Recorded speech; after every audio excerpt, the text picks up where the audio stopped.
ಮಹಾಭಾರತವನ್ನು ಪೂರ್ತಿ ಇಂಗ್ಲಿಷ್ ಭಾಷಾಂತರ ಮಾಡಿದ್ದಾನೆ. ರಾಮಾನುಜಾಚಾರ್ಯರು ವೇದಾರ್ಥ ಸಂಗ್ರಹವನ್ನು ಇಂಗ್ಲಿಷ್ ಭಾಷಾಂತರ ಮಾಡಿದ್ದಾನೆ, ಎಡಿಟ್ ಮಾಡಿದ್ದಾನೆ. ರಾಮಾನುಜಾಚಾರ್ಯರು ಭಗವದ್ಗೀತೆಯನ್ನು ಇಂಗ್ಲಿಷ್ ಮಾಡಿದ್ದಾನೆ, ಶ್ರೀಭಾಷ್ಯವನ್ನು ಮಾಡಿದ್ದಾನೆ. ಪೂನಾ ಓರಿಯೆಂಟಲ್ ಇನ್ಸ್ಟಿಟ್ಯೂಟಲ್ಲಿ ಬಹಳ ವರ್ಷ ಇದ್ದ. ಅವನ ಗ್ರಂಥ ಎಲ್ಲ ತಗೊಂಡಿದ್ದ, ಆಕ್ಸಿಡೆಂಟಲ್ಲಿ ಹೋಗ್ಬಿಟ್ಟ ಪಾಪ ಅಮೆರಿಕಾದಲ್ಲಿ. ಅವನು ಇಂಡೋಲಾಜಿಕಲ್ ಸ್ಟಡೀಸ್ ಅಂತ ಒಂದು ಗ್ರಂಥ ಬರೆದಿದ್ದಾನೆ. ಅದರಲ್ಲಿ ಬಹಳಷ್ಟು ರಿಸರ್ಚ್ ಮಾಡಿ ಎತ್ತಿ ಋಗ್ವೇದದ ಐತ್ರೇಯ ಬ್ರಾಹ್ಮಣದಿಂದ ಕೆಲವು ವಾಕ್ಯಗಳನ್ನು ಉದಾಹರಣೆ ಕೊಡ್ತಾನೆ. ನಮಗೆ ಗೊತ್ತಿರಲಿಲ್ಲ ಇದು. ರಾಜಸೂಯ ಯಾಗಕ್ಕೆ ಅಂಗವಾಗಿ ಕೊನೆಯಲ್ಲಿ ದೊರೆ ವಾಡಿಕೆಯಂತೆ ಜೂಜಾಡುವ ಪದ್ಧತಿ ಉಂಟು, ಇದನ್ನು ವೇದ ಪುರುಷ ಅನುಮತಿಸಿದ್ದಾನೆ. ಇದು ನಂಗೆ ಗೊತ್ತಿರಲಿಲ್ಲ. ಅವಭೃತ ಸ್ನಾನ ಆದ ಮೇಲೆ ರಾಜಸೂಯ ಮಾಡಿಕೊಂಡ ದೊರೆ ಒಂದು ಜೂಜಾಟ ಆಡಬೇಕು. ಜೂಜಾಟಕ್ಕೆ ಅರ್ಥವೇನು? ವೇದದಲ್ಲಿ ಹೇಳಿದಾರಲ್ಲ, ಅಂದರೆ ಯಾರು ಕಪ್ಪ ಕಾಣಿಕೆ ಕೊಡುವುದಕ್ಕೆ ಒಪ್ಪಿ ರಾಜಛತ್ರದ ಅಡಿಯಲ್ಲಿ ಬರ್ತಾರೆ ಅವರನ್ನೆಲ್ಲ ಒಗ್ಗೂಡಿಸುವುದು ಒಂದು ದಾರಿ. ಶಿಶುಪಾಲನಂಥವ್ರು ಅಕಸ್ಮಾತ್ ಸಾಯದೇ ಇದ್ರೆ, ಶಕುನಿ ಅಂತವ್ರು ಸಾಯದೇ ಇದ್ರೆ, ಕಳ್ಳನರಿಯಂತೆ ಉಪಾಯದಲ್ಲಿ ಕಪ್ಪ ಕಾಣಿಕೆ ಕೊಟ್ಟಿದ್ರೆ ಬೇಕಂತ ಅವರನ್ನು ದೊರೆ ಜೂಜಿಗೆ ಕರೆದು ತಾನು ಮೊದಲು ಎಕ್ಸ್ಪರ್ಟ್ ಆಗಿ ಅಂಥವರ ಸಕಲ ಐಶ್ವರ್ಯವನ್ನು ಜೂಜಿನಲ್ಲಿ ಸೆಳೆಕೊಂಡು ಅವರನ್ನು ಬಗ್ಗು ಬಡಿಯುವುದಕ್ಕೆ ಜೂಜಾಟ ಮಾಡಬೇಕು. ಇದು ವೇದದಲ್ಲಿ ಹೇಳಿರುವಂಥ. ನಂಗೆ ಗೊತ್ತಿರಲಿಲ್ಲ. ಒಬ್ಬ ಮ್ಲೇಚ್ಛ ಬರೀತಾನೆ ಈ ಮಾತನ್ನು. ಅಲ್ಲಿಂದ ಆಚೆ ಅಂದರೆ ಧರ್ಮರಾಜ ಜೂಜಾಡಿದ್ದಕ್ಕೆ ಏನು ಸಮರ್ಥನೆ ಅಂದರೆ, ಯಾಗಾಂಗವಾಗಿ ಜೂಜಾಡಬೇಕಾದದ್ದು ನಿಯಮ ಇತ್ತು. ಇಲ್ಲಿ ವ್ಯತ್ಯಾಸ ಏನು? ಧರ್ಮರಾಜ ಶಕುನಿಯನ್ನು ಜೂಜಿಗೆ ಕರೀಲಿಲ್ಲ, ಶಕುನಿಯೇ ಧರ್ಮರಾಜನನ್ನು ಜೂಜಿಗೆ ಕರೆದ. ಅಲ್ಲಿ ಎಚ್ಚೆತ್ತುಕೊಳ್ಬೇಕಾಗಿತ್ತು. ನಾ ಕರಿಬೇಕು ನೀನಲ್ಲ ಅಂದ್ರೆ ಏನು? Probably gambling was going out of fashion. ಅದು ಅನರ್ಥಕರ ಎಂಬುದಾಗಿ ಮಹಾಭಾರತ ಕಾಲದಲ್ಲಿಯೇ ಅದು ಬೇಡ ಅಂತ ಬಿಡುವ ಪದ್ಧತಿ ಇತ್ತು ಅಂತ ಕಾಣುತ್ತೆ. ಅದಕ್ಕೆ ಧರ್ಮರಾಜ ವಿದುರನ ಸಮ್ಮತಿಯಲ್ಲಿ ಈ ಜೂಜು ಬೇಡ ಅಂತ ಬಿಟ್ಟಿದ್ದ. ಅದೊಂದು ಬಿಟ್ಟು ಹೋಯ್ತಲ್ಲ ಅಂತ ನೆಪ ಮಾಡಿಕೊಂಡು ದುರ್ಯೋಧನ ಶಕುನಿಯನ್ನೆಬ್ಬಿಸಿ ಹೀಗೆಲ್ಲ ಮಾತನ್ನಾಡ್ತಾರೆ. ಬೇಡಪ್ಪ ಬೇಡಪ್ಪ ಅಂತ ಆಟ ಹೇಳಿದ. ನಾಟಕವನ್ನು ಮಾಡಿ ಕೊನೆಯಲ್ಲಿ ವಿದುರನ್ನ ಕರೆಸ್ತಾನೆ. ವಿದುರ, ನೋಡೋ ನನ್ನ ಮಕ್ಕಳಿಗೆ ತುಂಬಾ ಬೇಜಾರಾಗಿದೆಯಂತೆ, ನೀನೇನ್ ಮಾಡುವುದಿಲ್ಲಪ್ಪ, ನೀ ಸುಮ್ಮನೆ ಇದ್ರೆ ಸಾಕು ನಮಗೆ. ಏನೋ ಇಲ್ಲಿ ಪಾಂಡವರು ರಾಜಸೂಯ ಸಭೆಯನ್ನು ಅದ್ಭುತವಾಗಿ ಕಟ್ಟಿದ್ರು, ನೋಡ್ಕೊಂಡ್ ಬಂದ್ರು ನಮ್ಮ ಹುಡುಗರು. ತಾವು ಒಂದು ಸಭೆ ಮಾಡಬೇಕು ಅಂತ ಆಸೆ ಪಡ್ತಾರೆ. ರಾಜಸೂಯ ಸಭೆ ಕಟ್ಟೋದು ಹಣೆಯಲ್ಲಿ ಬರೆದಿದೆಯಾ? ಕಟ್ಕೊಳ್ಳಿ. ಅಲ್ಲ, ನನ್ನಪ್ಪಣೆ ಹಾಕಬೇಕು ಅಂತ ವಿದುರ. ಇಲ್ಲ ಇಲ್ಲ, ನಿನ್ನಪ್ಪಣೆ ಬೇಕು. ಯಾಕೆ ನೀನು ಮಹಾಮಂತ್ರಿ. ಆ ಸಭೆ ಕಟ್ತೇವಲ್ಲ, ಅದು ಜೂಜಾಟದ ಕಟ್ಟೆಯಾಗಿ ದ್ಯೂತ ಸಭೆಯನ್ನ ಕಟ್ತಾ ಇದ್ದೇವೆ, ಸ್ಟೇಡಿಯಂ ಕಟ್ತಾ ಇದ್ದೇವೆ. ಇದು ನಿಮಗೆ ಎನಿಗ್ಮ ಆಶ್ಚರ್ಯವಾಗುತ್ತೆ. ಇವತ್ತು ಒಂದು ಕ್ರಿಕೆಟ್ ಸ್ಟೇಡಿಯಂ ತಯಾರು ಮಾಡುವುದಕ್ಕೆ ಎಷ್ಟು ಕೋಟಿ ರೂಪಾಯಿ ಖರ್ಚು ಮಾಡ್ತಾರೆ ನೋಡಿದ್ದೀರಿ. ಇಷ್ಟು ಮಾಡಿಯೂ ಪಶ್ಚಿಮದವರು ಸ್ಟ್ಯಾಂಡರ್ಡ್ ಬರಲಿಲ್ಲ. ಭಾರತದ ಕ್ರಿಕೆಟ್ ಸ್ಟೇಡಿಯಂ ಅಂತ ಒಂದು ಕೊರತೆ.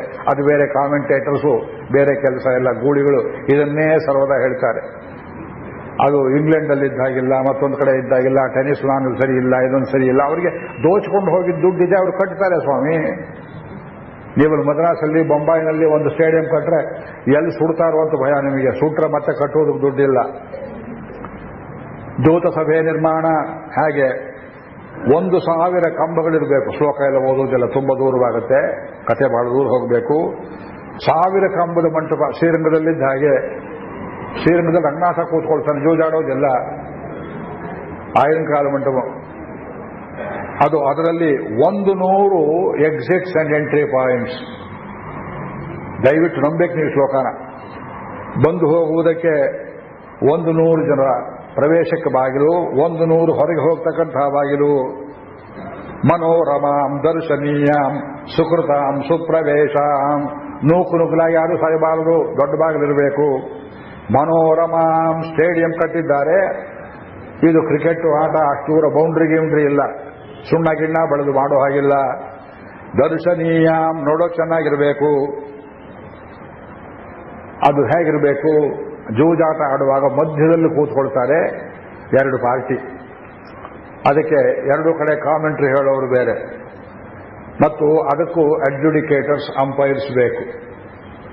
ದುರ್ಯೋಧನ ಪರವಾಗಿ ಶಕುನಿ ತಾಳ ಹೊರಡಿಸ್ತಾನೆ. ಧರ್ಮರಾಜ ಯಾರು ಬೇಕಾಗಿದ್ರೆ ಇಂಟರ್ನ್ಯಾಷನಲ್ ರೆಫರೀಸ್ ಇಟ್ಕೋಬಹುದು. ಆದರೆ ಸ್ಟೇಡಿಯಂ ಕಟ್ಟಿದ್ದಾರೆ, ಅದರಲ್ಲಿ ವಯಸ್ಸಿಗೆ ತಕ್ಕಂತೆ ಆಸನಗಳ ವ್ಯವಸ್ಥೆ. ಕಣ್ಣು ಕಾಣಿಸದೇ ಇದ್ದವರಿಗೆ, ತುಂಬಾ ಮುದುಕರಾಗಿದ್ದವರಿಗೆ, ಕಿವಿ ಮಂದವಾಗಿದ್ದವರಿಗೆ ಫಸ್ಟ್ ಪ್ರಿಫರೆನ್ಸ್, ಮೊದಲನೇ ರೌಂಡಲ್ಲಿ ಕೊಡುವುದು ಜಾಗ. ಎಲ್ಲ ಒಂದು ಚೆಸ್ ಆಟ ಬೋರ್ಡ್ಗೆ ಇವತ್ತು ಕನ್ನಡಿಗೆ ನಡಿಯೆಲ್ಲ ಹಿಡಿದು ಎಷ್ಟು ದೊಡ್ಡ ಸ್ಟೇಡಿಯಂಗಳು ಕಟ್ತಾರೆ ನೋಡಿದ್ದೀರಿ. ಚೆಸ್ ಆಟಕ್ಕೆ ಮಾಡಬಹುದು, ಆದ್ರೆ ಪಗಡೆ ಆಟಕ್ಕೆ ಆಟ ಮಾಡಬಾರದು. ಮಾಡಿದ್ರು, ನಂಬಬೇಕು ನೀವು ಇದನ್ನ. ಮೇಲ್ಗಡೆ ಕೂರಿಸಿದ್ರೆ ಅದು ಎಕ್ಸ್ಟೆನ್ಸಿವ್ ಜಾಗದಲ್ಲಿ ಭೂಮಿ ಮೇಲೆ ಹಾರಿಜಾಂಟಲ್ ಸ್ಟೇಡಿಯಂ ಅಲ್ಲ, ವರ್ಟಿಕಲ್ ಸ್ಟೇಡಿಯಂ. ಸುತ್ತ ಕಟ್ಟಿದ್ದಾರೆ. ಚಿಕ್ಕವರು, ತುಂಬ ಹುರುಪಿರ್ತಕ್ಕವರು ಮೇಲಿನಿಂದ ನೋಡಬಹುದು, ದುರ್ಬೀನ್ ಇಟ್ಕೊಂಡು ನೋಡಬಹುದು. ಆ ಕೆಳಗಿದ್ದವರು ಈಗ ಶಕುನಿ ರನ್ನಿಂಗ್ ಕಾಮೆಂಟ್ರಿ ನಾನು ಕೊಟ್ಟಿದ್ರೆ, ಈಗ ಶಕುನಿ ದಾಳ ಹೊರಡಿಸ್ತಾ ಇದ್ದಾನೆ. ದಾಳ ತುಂಬ ರಮ್ಯವಾಗಿ ಕಾಣಿಸ್ತಾ ಇದೆ. ಅದೇನೋ ಹಗ್ಗ ಕಟ್ಟಿದ್ದಾನೆ. ಧರ್ಮರಾಜನೋ ಪಿಸು ಮಾತಾಡ್ತಾ ಇದ್ದಾನೆ. ಅದು 4 ಅಂತ ಹೇಳಿದ. ಇವನು ದಾಳ ಉರುಳಿಸಿದ. ಅಯ್ಯೋ ಹಣೆ ಬರಹವೆ, ಒಂದೇ ಬಿದ್ದಿತು. ಧರ್ಮರಾಜ ರತ್ನಹಾರವನ್ನು ಸೋತ. ಇದು ಕಾಮೆಂಟ್ರಿ. ನಿಮ್ಮ ಮನಸ್ಸು ಚಿತ್ರವಂತೆ ನೋಡಿ. ಇಂಥದೊಂದು ಅದ್ಭುತವಾದ ಸ್ಟೇಡಿಯಂ ಆಗಬೇಕು. ಅದಾದ ಮೇಲೆ ಆ ಪಾಂಡವರನ್ನ ನಾವು ಕಟ್ಟಿದ್ದೇವೆ ಒಂದು ಸಭೆಯನ್ನ, ನೋಡೋದು ಕೊಡಬೇಕು ಅಂತ ಆಹ್ವಾನ ಮಾಡಬೇಕು. ನೀನೇ ಹೋಗಿ ಕರ್ಕೊಂಡು ಬಾ ಅಂತ ಹೇಳಿದಾಗಿ ವಿದುರ ಧೃತರಾಷ್ಟ್ರನಿಗೆ ಮುದ್ರಿಸ್ತಾನೆ. ಅಣ್ಣ ನಿನಗೆ ಬುದ್ಧಿ ಇದೆಯೇ ಅಂತ. ಇದು ಶಕುನಿ ಮಾಡಿರುವಂತಹಂತ ಹಾಳು ಮಾತು. ಏನೋ ನೀ ಕಾಡನ್ನು ಕೊಟ್ಟರು ಅವರು ಪುಣ್ಯಕ್ಕೆ ಪಾಪ ಊರು ಕಟ್ಕೊಂಡಿದ್ದಾರೆ ನೆಮ್ಮದಿಯಾಗಿ ತಮ್ಮಷ್ಟಿಗೆ ತಾವು. ಅವರನ್ನು ನೆಮ್ಮದಿಯಲ್ಲಿ ಬಿಡದೆ ಮಕ್ಕಳನ್ನು ಹಾಳು ಮಾಡುವುದಕ್ಕೆ ಯಾತಕ್ಕೆ ಹೀಗೆ ಮಾಡ್ತಾ ಇದ್ದೀಯೇ? ಎಲ್ಲಾರು ಜೋಜಿನಿಂದ ಕ್ಷೇಮ ಆಗಿರೋದನ್ನು ಜಗತ್ತಲ್ಲಿ ಒಂದು ಕಡೆ ಕೇಳಿದ್ದೀಯಾ ಅಂದ. ಜಗತ್ತಿನ ಇತಿಹಾಸದಲ್ಲಿ ಜೂಜಾಡಿ ಉಭಯ ಪಕ್ಷಗಳು ನೆಮ್ಮದಿಯಿಂದ ಇದ್ದಾರೆ ಎಲ್ಲಾರು ಕೇಳಿದ್ದೀರಾ? 2 ಪಕ್ಷ ಗೆಲ್ಲುವ ಶಕ್ಯವಿಲ್ಲ. ಒಬ್ಬ ಗೆಲ್ತಾನೆ, ಸೋತವನು ಹೊಟ್ಟೆ ಹೊರಕೊಳ್ತಾನೆ. ಅದರಿಂದ ಏನಾಗುತ್ತೆ? ಪಾಕಿಸ್ತಾನ ಇಂಡಿಯಾ ಕ್ರಿಕೆಟ್ ಆಡಿದ ಹಾಗೆ. ಇದು ಶಾಂತಿಯಿಂದ ಇರುವ ವಿಷಯವಲ್ಲ. ಜಾರ್ಜ್ ಆರ್ವೆಲ್ ಬರೆದಿದ್ದಾನೆ, ಮನೆ ಹಾಳು ಕ್ರಿಕೆಟ್ ಅನ್ನು ನಿಲ್ಲಿಸಿ ಅಂತ ಬರೆದಿದ್ದಾನವನು. ಅದು ಬಿಳಿಯರು ಕರಿಯರು ಸೇರಿ ಆಟ ಆಡಿದರೆ ಜನಾಂಗೀಯ ಕಲಹಕ್ಕೆ ಹೋಗುತ್ತೆ, ನಿಲ್ಲಿಸಿ ಅಂತ ಬರೆದಿದ್ದಾನೆ. ಅವನು ಬರೆದ 60-70 ವರ್ಷ ಆಯಿತು. ಜಾರ್ಜ್ ಆರ್ವೆಲ್ ಈಗಿಲ್ಲ. ಮಕ್ಕಳಲ್ಲಿ ಜಗಳ ಬರ್ತದೆ, ಅಳಿಯ ಮಾವನಲ್ಲಿ, ಅಕ್ಕ ತಂಗಿಯರಲ್ಲಿ. ಪಗಡೆ ಆಡಿ ಪಾಂಡವರು ಸೋತರು ಗಾದೆ ಕೇಳಿದ್ದೀರಿ. ನಳ ಮಹಾರಾಜನ ಕಥೆ ಒಂದು ಕೂತಿದೆ. ಜೂಜಾಟದಿಂದ ಯಾರು ಲೋಕದಲ್ಲಿ ಉದ್ಧಾರವಾಗಿಲ್ಲ.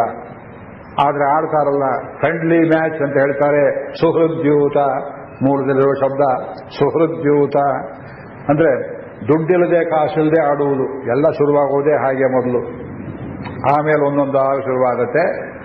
ಒಂದು ಚಟ ಬಂದ್ರೆ ಎಲ್ಲ ಚಟ ಬರ್ತದೆ. ಚಟದಿಂದ ಕೊನೆಗೆ ಚಟ್ಟಕ್ಕೆ ಹೋಗ್ತದದು. ಅದು ಬಲಿ ತಗೊಂಡೆ ಒಂದು ಬಾಟ್ಲಿ ಶುರು ಮಾಡಿದ ಅಂದ್ರೆ ಅಲ್ಲಿಗೆ ನಿಲ್ಲುವುದಿಲ್ಲ.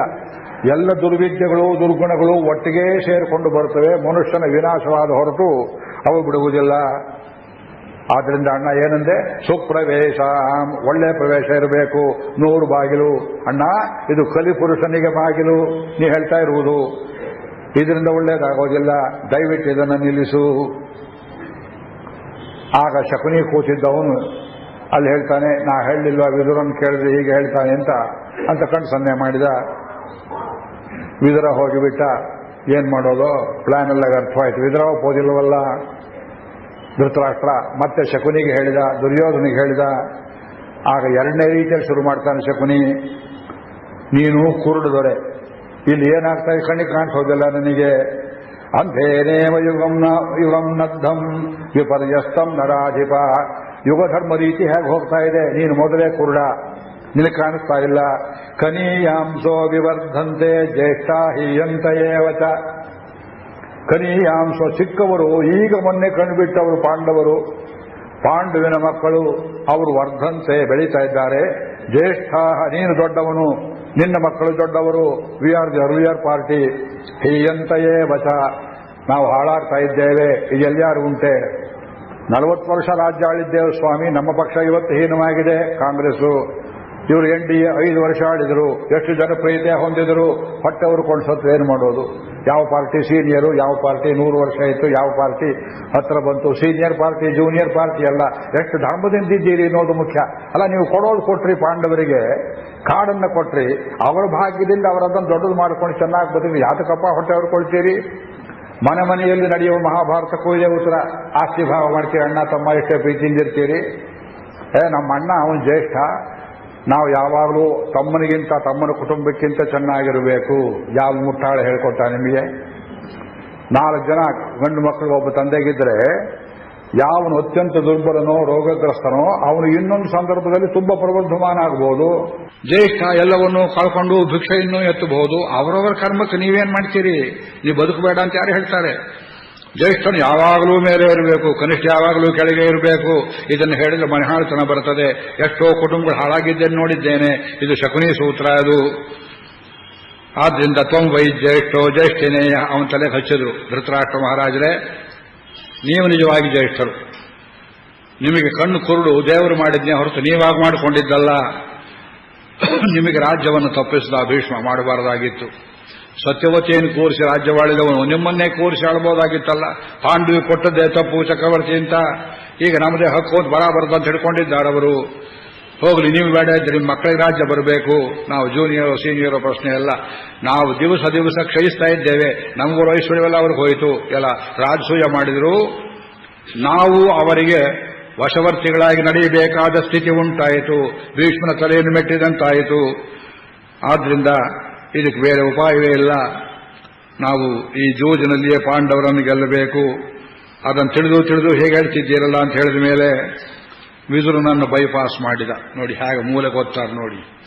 ಒಂದು ಮಿನಿಸ್ಟ್ರಿ ವಲ್ಲಭಭಾಯ್ ಪಟೇಲ್ ಅಂತವರು ಎಲ್ಲ ಇದು ಹೀಗೆ ಆಗಬೇಕು ಅಂದ್ರೆ ನೆಹರು ಅವರನ್ನು ತಳ್ಳಿ ಶೇಖ್ ಅಬ್ದುಲ್ಲಾ ಪ್ರೈಮ್ ಮಿನಿಸ್ಟರ್ ಮಾಡಬೇಕು ಕಾಶ್ಮೀರಕ್ಕೆ ಅಂತ ಹೇಳಿ ಅದು ಹೋಮ್ ಮಿನಿಸ್ಟ್ರಿಗೆ ಸೇರಿದ ಕಾಶ್ಮೀರ್ ಅಫೇರ್ಸ್ ಅನ್ನ ಎಕ್ಸ್ಟರ್ನಲ್ ಅಫೇರ್ಸ್ ಮಿನಿಸ್ಟ್ರಿಗೆ ಹಾಕಿದಂತೆ.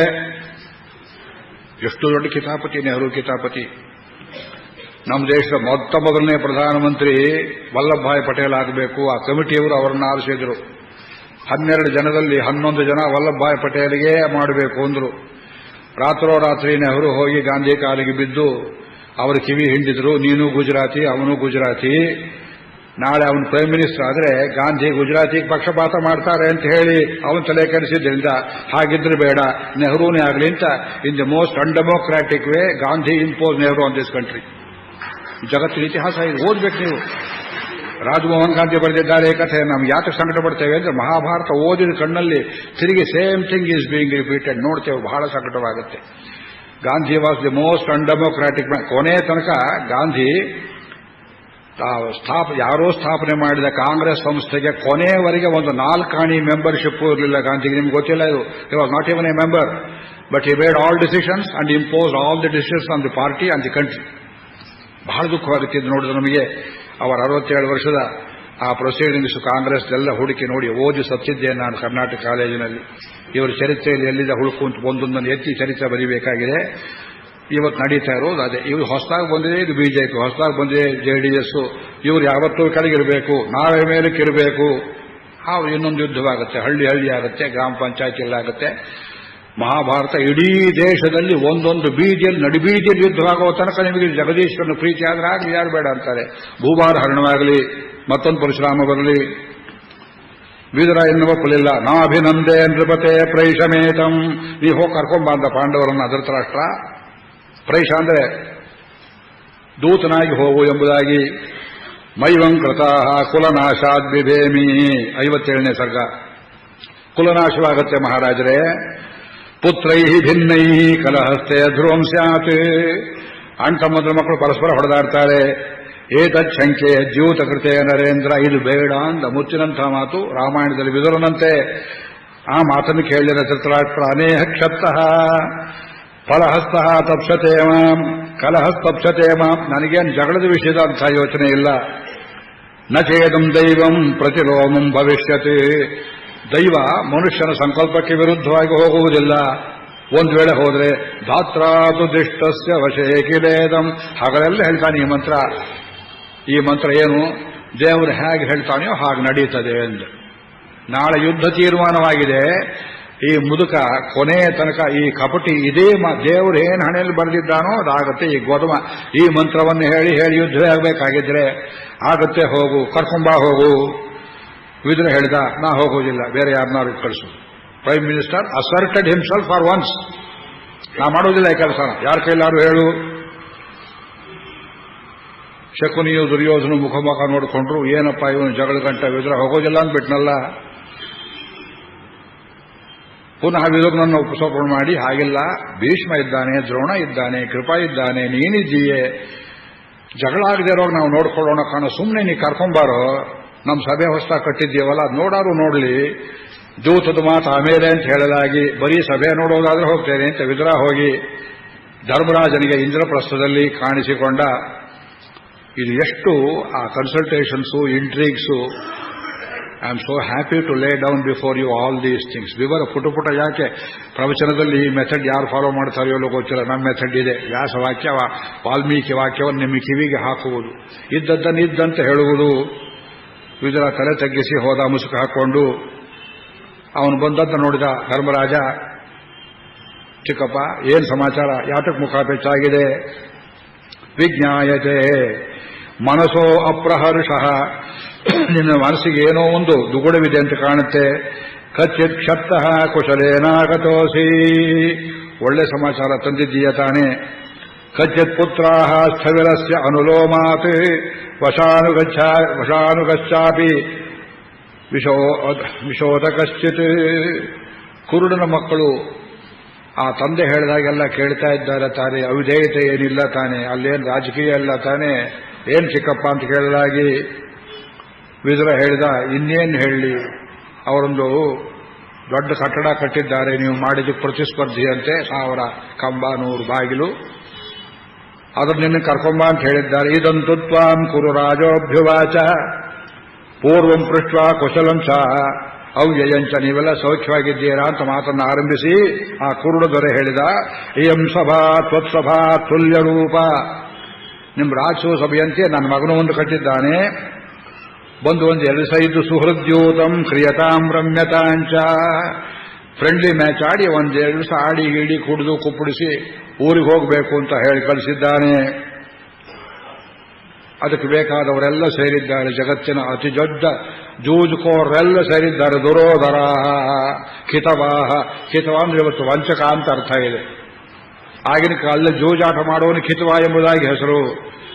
ಇದಕ್ಕೆ ಹ್ಯಾಕೆ ಹೊಂದುತ್ತೆ? ಜೂಜಾಡೋದೇ ಒಂದು ವಂಚನೆ, ಆದ್ದರಿಂದ ಅದು ಹೆಸರು ಅನ್ವರ್ಥವಾಗಿ ಹೋಯಿತು. ಧರ್ಮರಾಜ ಒಂದು ಕ್ಷಣ ತಲೆ ಗೆರ್ರಂತ ತಿರುಗಿತು. ವಿದುರನಿಗೆ ಹೇಳಿದ, ಜೂತೆ ಕ್ಷತ್ತಃ ಕಲಹೋ ವಿದ್ಯತೇನಃ. ಬ್ರೈನ್ ನೆಟ್ಟಿಗಿದ್ದ ಸ್ಥಿತಿಯಲ್ಲಿ ಜೂಜಾಡಿದ್ರೆ ಜಗಳ ಬರುತ್ತೆ ಚಿಕ್ಕಪ್ಪ. ಕೋವೈದ್ಯೋತಂ ರೋಚಯೇ ಬುದ್ಧ್ಯಮಾನ. ಬುದ್ಧಿ ಇದ್ದವನು ಯಾರಿದ್ದನ್ನು ಪ್ರಶಂಸೆ ಮಾಡ್ತಾನೆ. ಕಿಂ ವಾ ಭವಾನ್ ಮನ್ಯಸೆ ಯುಕ್ತ ರೂಪಂ. ನಿನ್ನ ಅಭಿಪ್ರಾಯವೇನು ಅಂದ. ವಿದುರನನ್ನೇ ಸಿಕ್ಕಿಸಿದ. ದೊಡ್ಡಪ್ಪ ಬಾ ಅಂತ ಹೇಳ್ತಾನೆ. ನೀ ಹೇಳ್ದಾಗ ಕೇಳ್ತೇನೆ. ಏನ ಜೂಜಿಗ ಅಲ್ಲಿ ಬರೋ ಸರಿಯೋ ತಪ್ಪೋ? ಕಿಂ ವಾ ಭವಾನ್ ಮನ್ಯತೆ ಯುಕ್ತ ರೂಪಂ ಭವದ್ವಾಕ್ಯಂ ಸರ್ವಯೇವ ಸ್ಥಿತಾಸ್ಮ. ನಿನ್ನ ಮಾತನಂತ ನಾವು ನಡೀತೇವೆ, ಏನು ಮಾಡಬೇಕು ನೀನೇ ಹೇಳು ಅಂದ. ಚೆನ್ನಾಗಿ ಹೇಳಿದ. ಮುಂದೆ ವಿದುರ ಎಚ್ಚರಿಕೆಯಿಂದ ಉತ್ತರ ಕೊಡ್ತಾನೆ. ಇಲ್ಲಿ ಪ್ರಶ್ನೆಯ ಅರ್ಥವೇನು? ಅಲ್ಲಿ ನೀಲಕಂಠ ದೀಕ್ಷಿತರು ಭಾರತ ಭಾವದೀಪ ವ್ಯಾಖ್ಯಾನದಲ್ಲಿ ಎಷ್ಟು ಸುಂದರವಾಗಿ ಕೊಡ್ತಾರೆ. ಜೂತವನ್ನ ಆಡಿದರೆ ಇಹದ ಹಾನಿ, ಧರ್ಮರಾಜನ ಅಭಿಪ್ರಾಯ. ಜೂಜಾಡಿದರೆ ರಾಜ್ಯ ಹೋಗ್ತದೆ, ಜಗಳ ಬರ್ತದೆ. ಆಡದೇ ಇದ್ದರೆ ದೊಡ್ಡಪ್ಪನ ಮಾತು ಹೋಗ್ತದೆ, ಪರಲೋಕ ಭ್ರಷ್ಟವಾಗ್ತದೆ. ಇವನು ರಾಮಚಂದ್ರನ ಅಪರಾವತಾರ, ಕಾಡಿಗೆ ಹೋಗುವಂದ್ರೆ ಹೋಗ್ಬೇಕಲ್ಲ. ಇವನು ಇಹಪರಕ್ಕೆ ಗಂಟು ಹಾಕಿಬಿಟ್ಟ. ಒಂದು ಜೂಜಾಟದ ಕ್ಷುದ್ರ ಪ್ರಶ್ನೆಯನ್ನು ಜುಜುಬಿ ಇಹಪರಕ್ಕೆ ಗಂಟು ಹಾಕಿ ನೀನೇ ಹೇಳು, ಇಹಪರ ಸಾಧಕ 2 ಆಗ್ತದೆ ಆಗೋದಿಲ್ವಾ ಅಂತ ಹೇಳಿದ್ರೆ ಅದಕ್ಕೆ ಜಾಣತನದಿಂದ ಉತ್ತರ ಕೊಡ್ತಾನೆ ವಿದುರ. ಏನ್ ಹೇಳಿದ? ಜಾನಾಮ್ಯಹಂ ಜ್ಯೋತಮನರ್ಥ ಮೂಲಂ. ಇದು ಅನರ್ಥವನ್ನು ಕೊಡದೆ ಹೋಗೋದಿಲ್ಲ, ನನಗೆ ಗೊತ್ತು. ಕೃತಚ್ಚ ಯತ್ನೋಸ್ಯ ಮಯಾ ನಿವಾರಣೆ. ತಪ್ಪಿಸೋದಕ್ಕೆ ನಾನು ಪ್ರಯತ್ನ ಪಟ್ಟಿದ್ದೇನೆ. ರಾಜಾಚ ಮಾಂ ಪ್ರಾಹಿಣೋತಿ ತ್ವತ್ಸಕಾಶಂ. ನಿನ್ನ ಹತ್ರ ಹೋಗಿ ಬಾ ಅಂತ ಅವನು ಕಳಿಸಿದ್ದಾನೆ. ಇದ್ದ ವಿಷಯ ಹೇಳಿದ್ದೇನೆ. ಶುತ್ವ ವಿದ್ವನ್ನೇ ಯಶ್ರೇಯ ಇಹ ಆಚರಸ್ವ. ಇದರಿಂದ ಏನು ಶ್ರೇಯಸ್ ಬರ್ತದೋ ನೀನೇ ಆಚರಣೆ ಮಾಡು ಅಂದ ಕೂಟ ಶ್ಲೋಕ. ಇವನು ಹೇಳಿದ್ದನ್ನು ಅವನಿಗೆ ತಿರುಗಿಸಿಬಿಟ್ಟ. ಅಂದ್ರೆ ಅದರಲ್ಲಿ ಒಂದು ಹಿಂಟ್ ಕೊಟ್ಟಿದ್ದಾನೆ. ಏನು ಅಂದ್ರೆ ಇದರಲ್ಲಿ ಶ್ರೇಯಸ್ಸೆಂಬುದಿಲ್ಲ ಅಂತ ಸೂಚನೆ ಕೊಟ್ಟ. ಶ್ರೇಯಸ್ಸೆಂಬುದು ಪರಕ್ಕೆ, ಪ್ರೇಯಸ್ಸೆಂಬುದು ಇಹಕ್ಕೆ.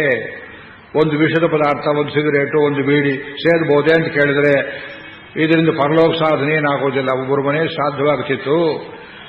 ಎಲ್ಲ ಊಟ ಗೀಟ ಎಲ್ಲ ಬಡಿಸಿದ್ರು. ಕೊನೆಯಲ್ಲಿ ಹಾಲು ಗೀಳು ಎಳ್ನೀರು ತಂದಿಡಬೇಕು. 2 ಪ್ಯಾಕ್ ಸಿಗರೇಟು, 2 ಬೆಂಕಿ ಬೆಟ್ಟಿಗೆ ತಂದಿಟ್ರು. ಯಾಕೆ ಅಂತ ಕೇಳಿದ್ರೆ ಅವರು ನಮ್ಮಪ್ಪ ಸೇರ್ತಾ ಇದ್ರು, ಅವರಿಗೆ ಅತ್ಯಂತ ಪ್ರಿಯವಾದದ್ದು. ಇದನ್ನು ನೀವು ಉಪಯೋಗ ಮಾಡಿದ್ರೆ ಅವ್ರಿಗೆ ತುಂಬಾ ತೃಪ್ತಿ ಆಗುತ್ತೆ ಅಂತ ಹೇಳಿದ್ರಂತೆ. ನೋಡಿ ಯಾವುದಕ್ಕೆ ಯಾವ ಸಂಬಂಧ. ಇಹಕ್ಕಿರುವುದು ಪರಕ್ಕೆ ಸಾಧನವಲ್ಲ. ಇಹಪರ ಸಾಧನವಾದದ್ದು ಕೆಲವೇ ವಿಷಯಗಳು.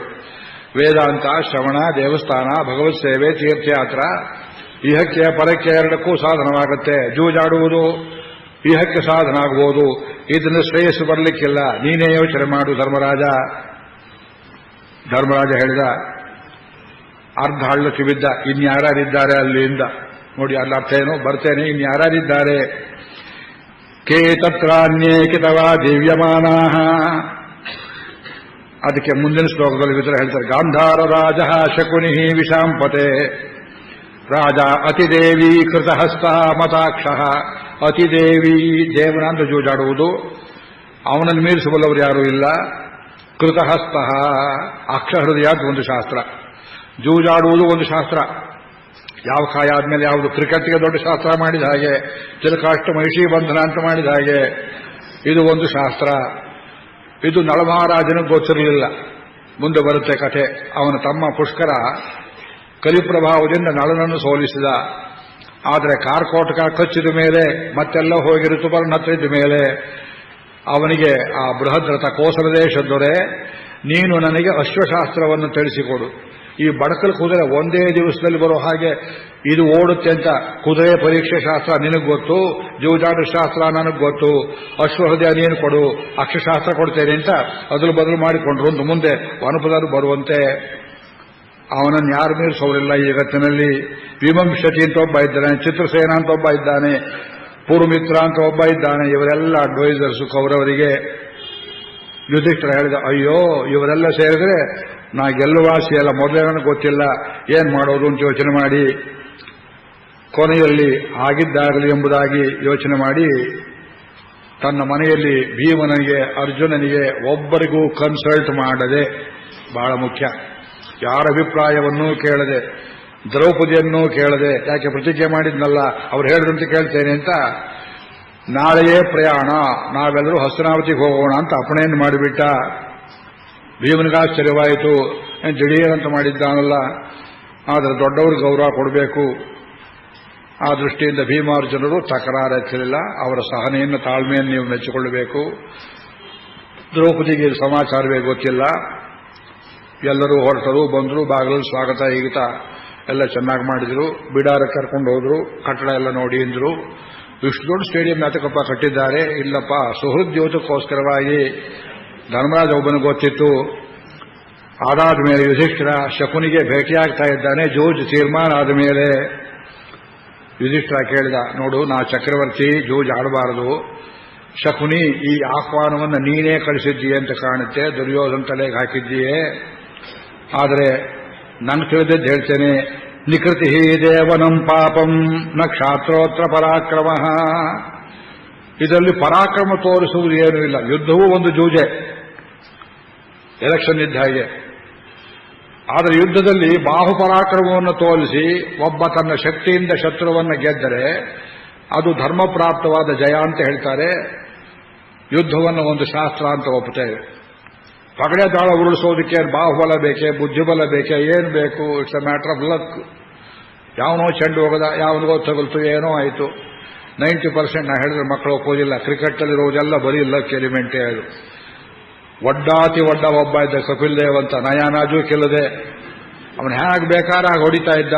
ಅದು ಅವನ ಸ್ಥಿತಿ. ಎಲ್ಲರೂ ಬ್ಯಾಂಕಲ್ಲಿ ಮ್ಯಾಚ್ ಫಿಕ್ಸಿಂಗ್ ಮಾಡಿ ದುಡ್ಡಿಟ್ಟಿದ್ದಾರೆ ಅಂತ ಆಮೇಲೆ ಸಮಾಚಾರ ಹೊರಗೆ ಬಂತು. ಇದು ಮ್ಯಾಚ್ ಫಿಕ್ಸಿಂಗು, ಯಾರು ಮೊದಲೇ ಗೆಲ್ಲಬೇಕು ಅಂತ ತೀರ್ಮಾನ ಆಗಿದೆ. ಇದು ರಿಮೆ ಲೇಖನ ಎಲ್ಲ ಬರೆದೆ ನಾವು. ಯಾರು ಗೆಲ್ಲಬೇಕು ಅಂತ ಮೊದಲೇ ತೀರ್ಮಾನವಾಗಿದೆ. ಇದು ಪಾಪ ಎಂಬುದಾಗಿ ಹೇಳ್ತಾ ಇದೆಯೋ ಶಾಸ್ತ್ರದಲ್ಲಿ. ನಚ ನೀತಿ ಧ್ರುವರಾಜನ್, ಇದರಲ್ಲಿ ಪಾಲಿಸಿ ಅಂತ ಏನಿದೆ ಜೂಜಿನಲ್ಲಿ, ದಾಳ ಉರುಳಿಸೋದ್ರಲ್ಲಿ, ಕಾಯಾಡುವುದರಲ್ಲಿ ನೀತಿ ಅಂತೆಲ್ಲಿದೆ. ಹೀಗೆ ಗೆದ್ದ ಐಶ್ವರ್ಯ ನಿಲ್ತದೆಯೇ? ದೊರೆಯಾದವನು ಜೂಜಿನಿಂದ ಐಶ್ವರ್ಯವನ್ನು ಗೆಲ್ಲಬೇಕು, ಎಲ್ಲಿ ಹೇಳಿದೆ ಶಾಸ್ತ್ರದಲ್ಲಿ ಅಂತ ಹೇಳಿದ್ರೆ ತುಂಬ ಕೋಪ ಬಂದ್ಬಿಡ್ತು ಶಕುನಿಗೆ. ಅವನು ಕಲಿಸಿರೋದು ಅದೊಂದೇ ವಿದ್ಯೆ. ಅದಕ್ಕೆ ಹೇಳ್ತಾನೆ, ಶ್ರೋತ್ರಿಯಾನೇತಿ. ಎಲ್ಲ ದಿವಸಗಟ್ಟಲೆ ಓದಬೇಕು ಅಲ್ಲ. ಒಬ್ಬ ಶ್ರೋತ್ರಿಯ ವೇದ ಓದಿದವನು ಇನ್ನೊಬ್ಬ ವೇದ ಓದಿದವನನ್ನ ಆಹ್ವಾನಕ್ಕೆ ಕರೀತಾನೆ, ಜಗಳಕ್ಕೆ ಕರೀತಾನೆ. ಯಾರು ಹೆಚ್ಚು ಪಂಡಿತರು ಅಂತ ಅಲ್ಲಿ ಸ್ಪರ್ಧೆ ಮಾಡ್ತಾರೆ. ಅಲ್ಲಿ ಮೋಸ ಅನ್ನೋದಿಲ್ಲ. ಪಗಡೆ ಆಟ ಮಾತಾಡಕ್ಕೆ ಮೋಸ ಆಡ್ತೀನಿ ಇಂದ ಅವನ ತಲೆ ಬುದ್ಧಿಯಾಗಿದೆ ನೋಡಿ. ಇದು ಶ್ರೋತ್ರಿಯಾಮೇತಿ ನಿಕೃತ್ಯೈವ ಯುಧಿಷ್ಠಿರ ವಿದ್ವಾನ್ ಅವಿದುಷೋಭ್ಯೇತಿ. ವಿದ್ವಾಂಸನಾದವನು ವಿದ್ಯೆ ಇಲ್ಲದೇ ಇದ್ದವನನ್ನ ಸೋಲಿಸ್ತಾನೆ. ಇಂಟರ್ವ್ಯೂನಲ್ಲಿ ಕೇಳ್ತಾರೆ, ಏನೇನೋ ಪ್ರಶ್ನೆ ಕೇಳ್ತಾರೆ. ಒಂದು ಪರೀಕ್ಷೆಗೆ, ಒಂದು ಕೆಲಸಕ್ಕೆ ಅಪ್ಲಿಕೇಶನ್ ಹಾಕಿದವನಿಗೆ ಈ ನಾಟಕ ಓದಿದ್ದೀಯಾ? ಓದಿಲ್ಲ ಸ್ವಾಮಿ. ಸ್ವಲ್ಪ ತಾಳ್ರಿ, ನಾನು ನಿಮ್ಮನ್ನು ಕೇಳ್ತೇನೆ, ನೀವು ಆ ನಾಟಕ ಓದಿದ್ದೀರಾ? ಅವನಿಲ್ಲ ಅಂತ ಅವನು. ಆದ್ರಲ್ಲಿ ಆ ಜಾಗ ಹೇಗಿದೆ, ಪ್ರಶ್ನೆ ಕೇಳುವ ನಾನು, ಉತ್ತರ ಹೇಳೋರು ನೀನು. ಮೋಸದಿಂದ ಧಾರವಾಡದಲ್ಲಿ ಕರ್ನಾಟಕ ಯೂನಿವರ್ಸಿಟಿಯಲ್ಲಿ ಒಬ್ಬರು ವೈಸ್ ಚಾನ್ಸಲರ್ ಅಪ್ಲಿಕೇಶನ್ ಹಾಕಿ ಒಳ್ಳೆ ರ್ಯಾಂಕ್ ಹೋಲ್ಡರ್ ಸ್ಟೂಡೆಂಟ್ಗೆ ಏನು ಕೇಳ್ತಾರೆ ಇಂಟರ್ವ್ಯೂ ಪ್ರಶ್ನೆ, have you got a good house in Dharwad? Subject ಮೇಲೆ ಪ್ರಶ್ನೆ ಅಲ್ಲ, ಧಾರವಾಡದಲ್ಲಿ ವಾಸ ಮಾಡೋಕೆ ನಿನಗೆ ಮನೆ ಇದೆಯೇ, ನಿನಗೆ ಎಕ್ಸ್ಪೀರಿಯನ್ಸ್ ಆಗಿದೆಯೇ? ಬರೆದಿದ್ದೀನಲ್ಲ, ಈಗ ತಾನೇ ಪಾಸ್ ಮಾಡಿದ್ದೀನಿ. ಹೋಗ್ಲಿ ಬಿಡ್ರಿ, ಹುಟ್ಟದಾಗ ಎಲ್ಲರಿಗೂ ಎಲ್ಲ ಎಕ್ಸ್ಪೀರಿಯನ್ಸ್ ಇರುತ್ತೆ. Anyway, you have got a hand which has experience, it's a third class MA, doesn't matter, ನಾವು ಅವರಿಗೆ ಕೆಲಸ ಕೊಡ್ತೀವಿ, ರ್ಯಾಂಕ್ ಹೋಲ್ಡರ್ಗಿಲ್ಲ ಹೋಗಿ. ಇದು ಮೋಸ ಅಲ್ವೇ ನೋಡಿ, ಯೋಚನೆ ಮಾಡಿ. ಧರ್ಮಬುದ್ಧಿ ಇದ್ದವನಾದರೆ ಯಾವನಿಗೆ ಕೆಲಸ ಕೊಡಬೇಕು, ಯಾವನಿಗೆ ಕೊಟ್ರೆ ಸಂಸ್ಥೆ ಉದ್ಧಾರವಾಗುತ್ತೆ. ಅಪ್ಪ, ಸಂಸ್ಥೆ ಉದ್ಧಾರ ಯಾರಿಗೆ ಬೇಕಾಗಿದೆಯಪ್ಪ ಈ ಕಾಲದಲ್ಲಿ? ಮೆರಿಟ್ ಯಾವನಿಗೆ ಬೇಕಾಗಿದೆ? 69% ರಿಸರ್ವೇಷನ್ ಮಾಡಿದ್ದಾರೆ ತಮಿಳುನಾಡಲ್ಲಿ. ಕಾನ್ಸ್ಟಿಟ್ಯೂಷನ್ ಅವರು ಹೊಡೆದಾಕಿದ್ರು ಕೋರ್ಟ್ನವರು. ಈಗ ಕಾನ್ಸ್ಟಿಟ್ಯೂಷನ್ ಬದಲು ಮಾಡಿ ಅಂತ ಕೂತಿದ್ದಾರೆ. ಇಂಥ ಮೂರ್ಖರ ಸಭೆಯಲ್ಲಿ ನಾವು ಜಗತ್ತಲ್ಲಿ ಮೆರಿಟ್ ಬಗ್ಗೆ ಮಾತನಾಡ್ತಾ ಇದ್ದೇವೆ. ಬಾಯಿಗೆ ಬಂದಾಗ ಮಾತನಾಡ್ದ ಶಕುನಿ. ಸರಿ ಆಯ್ತಪ್ಪ, ಯುಧಿಷ್ಠಿರ ಹೇಳ್ದ, ನಿಮ್ಗೆ ಬೇಕಾದ್ರೆ ಆಡು, ಬ್ಯಾಡ್ದಿದ್ರೆ ಹೋಗು ಅಂದ ಶಕುನಿ. ಅವಾಂಟೇಜ್ ಪಾಯಿಂಟ್ ಹೇಗಿದೆ ನೋಡಿ. ಮಹಾರಾಜರು ಹೇಳಿ ಕಳಿಸಿದ್ರು, ನೀನು ಬಂದಿದ್ದೀಯೆ, ಜೂಜಿನ ಕಟ್ಟೆ ನೋಡಿದ್ದೀಯೆ, ಇದು ಮೋಸ ಗೀಸ ಈ ಮಾತೆಲ್ಲ ಬೇಡ, ನಿನಗಿಷ್ಟ ಇದ್ರೆ ಆಡು, ಇಷ್ಟ ಇಲ್ಲದೆ ಇದ್ರೆ ಹೋಗು, ನನ್ ತಪ್ಪಿಲ್ಲ ಅಂತ ಕೈ ತೊಳ್ಕೊಂಡ್ಬಿಟ್ಟ ಶಕುನಿ. ಆಗ ಧರ್ಮರಾಜ ಹೇಳಿದ, ಆಹೂತೋ ನನಿವೃತ್ತೇಯಂ, ಕರೆದ ಮೇಲೆ ನಾನು ವಾಪಸ್ ಹೋಗೋದಿಲ್ಲ ಅಂತ ಪ್ರತಿಜ್ಞೆ ಮಾಡಿದ್ದೇನಲ್ಲ, ನಿನಗೆ ಗೊತ್ತಿಲ್ವೇ ಎಂದ. ಅದಕ್ಕೆ ಕರೆದಿದ್ದು ನಿನ್ನ ಅಂತ ಶಕುನಿ. ಸರಿ, ಶುರು ಮಾಡೋಣ, ಏನ್ ಮಾಡ್ತಾರೋ ಮಾಡಲಿ ಎಂಬುದಾಗಿ. ಈಗ ದುರ್ದ್ಯೂತ ಆರಂಭವಾಗ್ತಾ ಇದೆ. ಮನಸ್ಸು ನಡುಗುತ್ತದೆ, ಓದುವುದಕ್ಕೆ ಬಹಳ ಕಷ್ಟವಾಗ್ತದೆ. ನಿಮಗೆ ಆಶ್ಚರ್ಯವಾಗಬಹುದು, ಈ ಜೂಜಿನಲ್ಲಿಯೂ 2 ಇನ್ನಿಂಗ್ಸ್ ಇತ್ತು. ಕ್ರಿಕೆಟ್ನಲ್ಲಿ ಇವತ್ತು first innings, second innings, 5 day match ಕೇಳ್ತಿರಲ್ಲ, 5 ದಿವಸದ ಮದುವೆ ಇದ್ದ ಹಾಗೆ. ನಾಂದಿ ಪಿತೃ ಶ್ರಾದ್ದ, ಬದುಕಿದ್ದವರಿಗೆ ಶ್ರಾದ್ದ, ಸೋತವರಿಗೆ ಶ್ರಾದ್ದ ಮಾಡುವಂತೆ ಈ ಸುಡುಗಾಡು ಪಗಡೆ ಆಟದಲ್ಲಿ 2 ಇನ್ನಿಂಗ್ಸ್. ಅದರಲ್ಲೇನು ನಿಯಮ ಇತ್ತು, ಇದು ಓದಿದ ಮೇಲೆ ನಮ್ಗೆ ಗೊತ್ತಾಗುತ್ತೆ ನಿಯಮ. 10 ಪಣಗಳನ್ನು ಒಂದೊಂದು ದ್ಯೂತದಲ್ಲಿ ಒಡ್ಡಬೇಕು. 10 ಬೆಟ್ ಮಾಡುವುದು, 10 ಪಾನ್ ಮಾಡುವುದು, ಪಣ ಇಡಬೇಕು. ಪಣ ಅಂದ್ರೇನು? ಇದು ಗೆದ್ರೆ ನನಗೆ, ಸೋತರೆ ನಿನಗೆ, ಹೀಗೆ ಹೇಳ್ಕೊಂಡು ಇಡಬೇಕು. ನಿರ್ಜೀವ ವಸ್ತುಗಳೆಲ್ಲ ಮೊದಲಾಡುವುದು ಫಸ್ಟ್ ಇನ್ನಿಂಗ್ಸ್, ಜೀವಂತ ವಸ್ತುಗಳನ್ನಿಟ್ಟಾಡುವುದು 2ನೇ ಇನ್ನಿಂಗ್ಸ್. ಇದು ನಿಯಮ. ನೀವು ಕೇಳಿದ್ದೀರೋ ಇಲ್ವೋ? ಇದು ಇನ್ನೊಮ್ಮೆ ಕೇಳಬಾರದು ಮಹಾಭಾರತ ಅನಿಸ್ಬಿಡುತ್ತೆ ನಿಮಗೆ. ಇದು ಮನಸ್ಸನ್ನು ರಕ್ತದಲ್ಲಿ ಕೆರಡಿಸುವಂತಹ ಪ್ರಸಂಗ. ಧರ್ಮರಾಜ ತಿಳ್ಕೊಂಡ. ಮೊದಲು ಯಾರಪ್ಪ ದಾಳ ಬಿಡುವುದು? ಶಕುನಿ ಹೇಳ್ದ, ನಂದೇ ದಾಳ ನಾನು ತಗೊಂಡ್ಬಂದಿದ್ದೀನಿ, ನನ್ನ ಕೈಯಲ್ಲೇ ಇದೆ, ನಾನೇ ಮೊದಲು ಬಿಡ್ತೇನೆ, ಯಾರೊಬ್ಬರು ಬಿಡಬೇಕಲ್ಲ. ಸರಿ, ನೀ ಬಿಟ್ಟರು ಅಷ್ಟೇ, ನಾನು ಬಿಟ್ಟರು ಅಷ್ಟೇ. ಆದರೆ ಧರ್ಮರಾಜ ತಮ್ಮಂದ್ರ ಮುಖವನ್ನು ನೋಡಿದ. ಆಮೇಲೆ ಹೇಳಿದ, ಲೇ ಶಕುನಿ, ನಿನಗೆ ನನಗೆ ದ್ಯೂತವಲ್ಲ, ದುರ್ಯೋಧನ ಉಂಟು, ನಾನುಂಟು, we are the princes, you are not concern.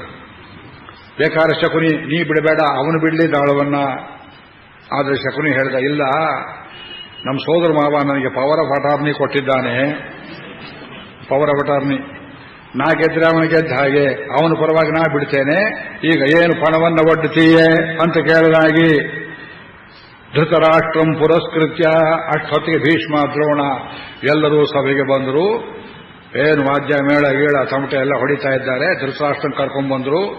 ಶಕುನಿಯ ಪಕ್ಕದಲ್ಲಿ ಹತ್ತಿರದಲ್ಲಿ ಕುರ್ಚಿ ಹಾಕಿ ಕೂರಿಸಿದ್ದಾರೆ. ಇವನು ದಾಳ ಹೀಗೆ ಬಿಡಬೇಕು, ಎಷ್ಟು ಬಿತ್ತೋ ಅಂತ ಕೇಳಬೇಕು ಇವನು ಕುರುಡ. ಇವನು ಹೀಗಂದ್ರೆ ಅವನಿಗೆ ಗೊತ್ತಾಗಬೇಕು. ಧೃತರಾಷ್ಟ್ರ ಹೀಗೆ ಈ ಚಿತ್ರ ಕೊಟ್ಟಿದ್ದಾರೆ ಮಹಾಭಾರತದಲ್ಲಿ. ತನ್ನ ತೋಳಿನಿಂದ ಶಕುನಿಯನ್ನು ಮೀಟಿ ಬಿಟ್ಯ, ದಾಳ ಬಿಟ್ಯ, ಗೆತ್ತೆ, ಎಷ್ಟು ಬಿತ್ತು, ನನ್ನ ಮಗ ಗೆದ್ದನೆ, ಯಾರು ಗೆದ್ರು, ಪದೇ ಪದೇ ಕೇಳಬೇಕು. ಇದೆಲ್ಲ ಟೆಲಿಕಾಸ್ಟ್ ಆಗಬೇಕು, ಇದಕ್ಕೆಲ್ಲ ಕಾಮೆಂಟ್ರಿ ಕೊಡಬೇಕು. ಮೊದಲನೇದಾಗಿ ಧರ್ಮರಾಜ ಏನು ಮಾಡಿದ? ಅಯಂ ಬಹುಧನೋ ರಾಜನ್ನೇ ಸಾಗರಾವರ್ತ ಸಂಭವ ಮಣಿಹಾರ ಉತ್ತರ ಶ್ರೀಮಾನ್. ಒಂದು ಮಣಿಹಾರವನ್ನು ಕೊರಳಿಂದ ತೆಗೆದ. ಇದರಲ್ಲಿ ಎಷ್ಟೊಂದು ರತ್ನಗಳಿವೆ. ಜಗತ್ತಲ್ಲಿಯೇ ಶ್ರೇಷ್ಠವಾದ ಮಣಿಗಳಿರುವ ಮುತ್ತಿನ ಹಾರ. ಇದನ್ನು ಪಣವಾಗಿಟ್ಟಿದ್ದೇನೆ. It started very innocently. ಕೊರಳಲ್ಲಿದ್ದು ಮುತ್ತು ಹಾರ. ನೀನೇನಿಡ್ತೀಯ ಪಣವನ್ನ, ನಾನು ಒಂದಿಡ್ತೇನೆ ಅಂತ ತಂದಂದೇ ಇರೋ ಒಂದು ತಂದಿಟ್ಟು ಅಥವಾ ಬಾಯಲ್ಲಿ ಹೇಳಿದ್ರು, ಇದನ್ನು ಮೊದಲು ಗೆಲ್ಲು ನೋಡೋಣ, ನಮ್ಮಲ್ಲಿ ಪಣವಿದೆ ಕೊಡ್ತೇವೆ, ಎಷ್ಟು ಬೇಕು ಅಂತ ಕೇಳಿದ ಅಂತ ಕಾಣುತ್ತೆ. ಧರ್ಮರಾಜ ಏನು ಹೇಳಿದ್ನು ಕೊಟ್ಟಿಲ್ಲ, ಇಲ್ಲಿ ಅವನು 4 ಅಂತ ಕೇಳಿರಬೇಕು. ಶಕುನಿ ತಾಳವನ್ನು ಊದಿದ, ಒಂದು ಬೀಳ್ಲಿ ಅಂತ ಹೇಳಿ ಕೈ ಮುಚ್ಕೊಂಡು ಹೀಗೆ ಬಿಟ್ಟ, ಒಂದೇ ಬೀಜಿತು. ಧರ್ಮರಾಜ ಸೋತ. ಜಿತಮಿತ್ಯೇವ ಶಕುನಿ. ಎಷ್ಟರ ಬರುತ್ತೆ ವಾಕ್ಯ. ಮುತ್ತಿನ ಹಾರ ಕಳ್ಕೊಂಡ. ಯುಧಿಷ್ಠಿರ, 2ನೇ ಪಣವನ್ನು ಏನಪ್ಪ ಹೊಡ್ತಾ ಇದ್ದೀಯೇ? ಕೋಶೋ ಹಿರಣ್ಯಮಕ್ಷಯ್ಯಂ ಜಾತರೂಪಮನೇಕಶಃ. ಬಂಗಾರದ ಬೊಕ್ಕಸವನ್ನು ಹೊಡ್ತೇನೆ ಎಂದ. ನೀನೇನು ಹೊಡ್ತೀಯೇ? ಅಂಥದೇ ಬಂಗಾರದ ಬೊಕ್ಕಸ ನಮ್ಮಲ್ಲಿದೆ, ತರಿಸೋಕೆ ಲೇಟ್ ಆಗುತ್ತೆ. ಇದು ದಾಳವನ್ನು ಬಿಡ್ತೇನೆ ಅಂತ ಹೇಳಿದ ಕೂಡಲೇ ಮುಂದೆ ಏನಾಯಿತು? ಜಿತಮಿತ್ಯೇವ ಶಕುನಿ. ಗೆದ್ದು ಬಿಟ್ಟೆ ಎಂದ. ಅಲ್ಲ, ದಾಳ ಬರಲೇ ಇಲ್ಲ ಧರ್ಮರಾಜನ ಕೈಗೆ. 3ನೇದನ್ನೇನಿಡ್ತಾ ಇದ್ದೀಯೇ? ರಾಜರಥೋ. ಮಹಾರಾಜ ಸಂಚಾರ ಮಾಡುವಂಥ ರಾಜರಥ. ವೈಯಾಘ್ರಹ. ಹುಲಿ ಚರ್ಮವನ್ನು ಹೊದಿಸಿದ್ದಾರೆ. ಇದು ರಥವನ್ನಿಟ್ಟಿದ್ದೇನೆ, ನೀನೇನಿಡ್ತೀಯೇ? ಅಂಥದೇ ಒಂದು ರಥ ಇದೆ ನಮ್ಮಲ್ಲಿ. ದಾಳವನ್ನು ಬಿಟ್ಟ. ಜಿತಮಿತ್ಯೇವ ಶಕುನಿ. ಮುಂದಕ್ಕೇನು? ದಾಸದಾಸಿಯರು ಎಷ್ಟೋ ಸಂಖ್ಯೆಯನ್ನು ಹೇಳಿದ. ಶತಂ ದಾಸೀ ಸಹಸ್ರಾಣಿ. 1,000 ದಾಸಿಯರು. ತರುಣ್ಯ ಹೇಮಭದ್ರಿಕಾ. ಸ್ಫುರದ್ರೂಪಿಗಳು, ಒಳ್ಳೆ ಅಲಂಕಾರ ಮಾಡಿಕೊಂಡವರು. ದ್ರೌಪದಿ ಪರಿಚಾರಿಕೆಯರು. ಅವರನ್ನಿಟ್ಟಿದ್ದೇವೆ, ಹೇಳಿದ್ದಕ್ಕೇನು ಗೊಣಗೋದಿಲ್ಲ. ನೀವೇನಿಡ್ತೀರಿ? ಅಂಥ ದಾಸಿಯರು ನಮ್ಮಲ್ಲೂ ಇದ್ದಾರೆ. ದಾಳ ಬಿಟ್ಟ. ಜಿತಮಿತ್ಯೇವ ಶಕುನಿ. ಗೆದ್ದೆ ಅಂತ ಹೇಳಿದ. ಢವಢವ ಅಂತ ಇದೆ ಪಾಂಡವರಿಗೆ. 5ನೇದಾಗಿ ಮತ್ತೇನಿಡ್ತೀಯೇ? ದಾಸರುಗಳನ್ನ, ಸರ್ವೆಂಟ್ಸ್. ಪ್ರಾಜ್ಞಾ ಮೇಧಾವಿನಃ ದಾಂತಾ ಯುವಾನಃ ಮೃಷ್ಟಕುಂಡಲಾ ಪಾತ್ರೀಹಸ್ತಾ ದಿವಾರಾತ್ರಂ ಅತಿಥೀನ್ ಭೋಜಯಂಚ್ಯುತ. ಬಂದವರಿಗೆಲ್ಲ ಊಟ ಬಡಿಸುವವರು ಪಾತ್ರ ಹಸ್ತೇಲಿಟ್ಟುಕೊಂಡಿದ್ದಾರೆ. 1,000 ದಾಸರನ್ನು ಒಡ್ಡಿದ್ದೇನೆ. ಜಿತಮಿತ್ಯೇವ ಶಕುನಿ. ಗೆದ್ದೆಯಿಂದ. ಅದಾದ್ಮೇಲೆ ಮತ್ತೇನಿಡ್ತಾ ಇದ್ದೀಯ ಅಂದ್ರೆ 1,000 ಆನೆಗಳನ್ನು ಒಡ್ಡಿದ್ದಾನೆ. ಆನೆಗಳ ಕೊರಳಿಗೆಲ್ಲ ಬಂಗಾರದ ಗಂಟೆಗಳನ್ನು ಕಟ್ಟಿದ್ದಾರೆ, ಕಾಲಿಗೆಲ್ಲ ಗೆಜ್ಜೆ ಕಟ್ಟಿದ್ದಾರೆ. ಎಂಥ ಅದ್ಭುತವಾದ ಆನೆಗಳು, ಬೇರೆ ಬೇರೆ ಪರ್ವತದಲ್ಲಿ ಬೆಳೆದವು. ಅದನ್ನು ಒಡ್ಡಿದ್ರು. ಜಿತಮಿತ್ಯೇವ ಶಕುನಿ. ಗೆದ್ದು ಬಿಟ್ಟೆಯಿಂದ.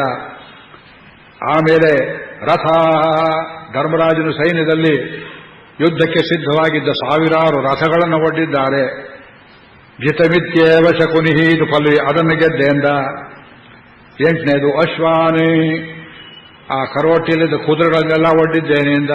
ಆ ಜೂಜಿನ ಘಾಟು ಮೂಗಿಗೆ ಹತ್ತಿದವನಿಗೆ ಅರ್ಥ ಮಾಡಿಕೊಳ್ಳಿ, ಜೂಜೆಂಬುದು ಎಷ್ಟು ವಿನಾಶ, ಎಷ್ಟು ತರ ಮೋಸ ಮಾಡುವರಿದ್ದಾರೆ ಲೋಕದಲ್ಲಿ. ಕುದುರೆಗಳನ್ನೆಲ್ಲ ಒಡ್ಡಿದ. ಜಿತಮಿತ್ಯೇವ ಶಕುನಿ. ಅದಾದ್ಮೇಲೆ ರಥಾನಾಂ ಶಕಟಾನಾಂಚ. ಬಂಡಿಗಳು. ಧರ್ಮರಾಜನ ಐಶ್ವರ್ಯವನ್ನು ಸಾಗಿಸ್ತಾ ಇದ್ದ ಗಾಡಿಗಳನ್ನೆಲ್ಲ ಒಡ್ಡಿದ್ದಾರೆ. 1,000 ಗಾಡಿ.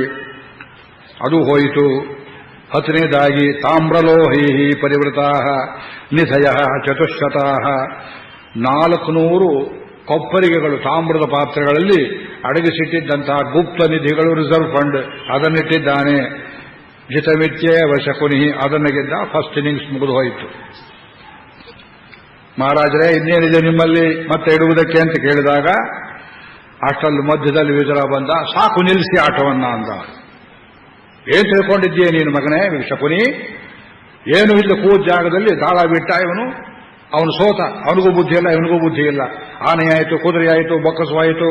ಬಾಹುಬಲದಿಂದ ಗೆದ್ದದ್ದನ್ನ ಮೋಸದಲ್ಲಿ ಗೆಲ್ತಾ ಇದೆಯಲ್ಲ, ನಿಲ್ಲಿಸಿ ಆಟವನ್ನ ಅಂತ ಹೇಳಿದಾಗಿ ದುರ್ಯೋಧನ ಮೇಲೆ ಗೆದ್ದ. ನಿನ್ನೆ ಸಭೆಗೆ ಬಿಟ್ಟವ್ರು ಯಾರು? ಗೆಟ್ ಔಟ್ ಅಂದ ಅವನಿಗೆ.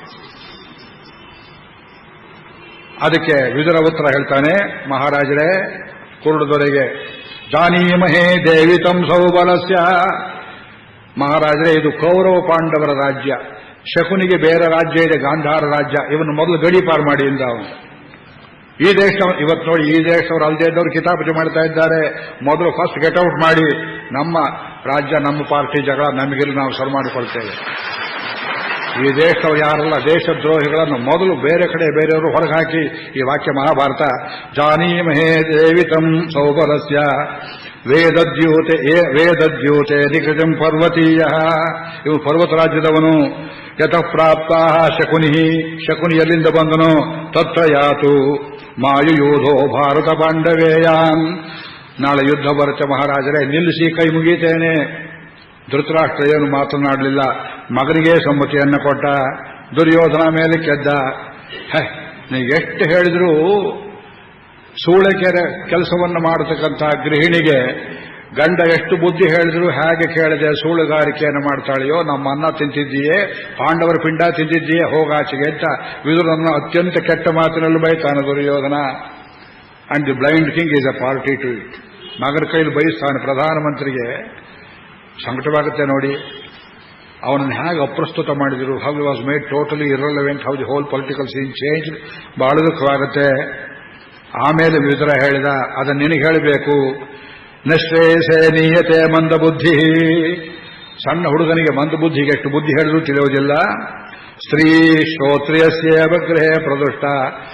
ಅಯ್ಯೋ, ಬ್ರಾಹ್ಮಣರ ಕುಲದಲ್ಲಿ, ಬ್ರಾಹ್ಮಣರ ಮನೆಯಲ್ಲಿ, ಅದರಲ್ಲಿ 60 ವರ್ಷದ ಮುದುಕನಿಗೆ ಪತಿ ಕುಮಾರ್ಯಾಯವ 60 ವರ್ಷ ಕುಮಾರಿ ಹೆಂಡತಿಯನ್ನು ತಂದಿಟ್ರೆ ದಾರಿ ಬಿಟ್ಟು ಹೋಗುವಂತೆ.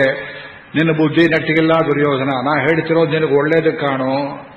ನಾಳೆ ನೀ ಸಾಯಬಾರದು, ತೊಡೆ ಮುರಿಯಬಾರದು, ದುಶಾಸನ ರಕ್ತ ಕುಡಿಯಬಾರದು. ಭೀಮಸೇನ ಈ ಬಪ್ಪನ ಶ್ರಾದ್ದ ಮಾಡೋರಿರಬೇಕು.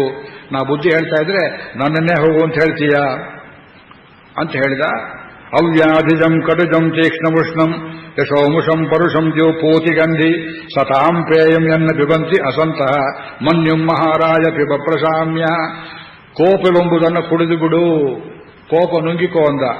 ಅವ್ಯಾಧಿಜಂ, ಇದು ನಾ ಹೇಳುವ ಮಾತು ರೋಗದಿಂದ ಬಂದದ್ದಲ್ಲ. ಕಟುವಾಗಿ ಕಂಡರೂ ನಿನಗೆ ಒಳ್ಳೇದಾಗ್ತದೆ, ತೀಕ್ಷ್ಣವಾಗಿ ಕಾಣಿಸ್ತಾ ಇದೆ. ಆದರೆ ನಿನ್ನ ಯಶಸ್ಸನ್ನು ಹಾಳು ಮಾಡತಕ್ಕಂಥ ಪಿತ್ತ ಹತ್ತಿದೆ ನಿನಗೆ. ನನ್ನ ಮಾತನ್ನು ಕೇಳು, ನಿಲ್ಲಿಸು ಜೂಜನ್ನ.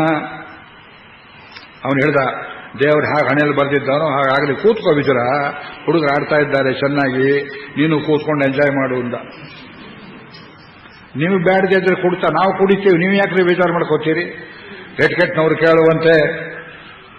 ಆಗ ಯುಧಿಷ್ಠಿರ, ಆಯ್ತಪ್ಪ ಬಂದಿದ್ದೇನೆ, ಮತ್ತೇನು ಮಾಡಬೇಕು ಹೇಳು. ಈಗ ಸೆಕೆಂಡ್ ಇನ್ನಿಂಗ್ಸ್ ಆರಂಭವಾಯಿತು. ಕಾಮೆಂಟೇಟ್ ಶುರು ಮಾಡಿದರು.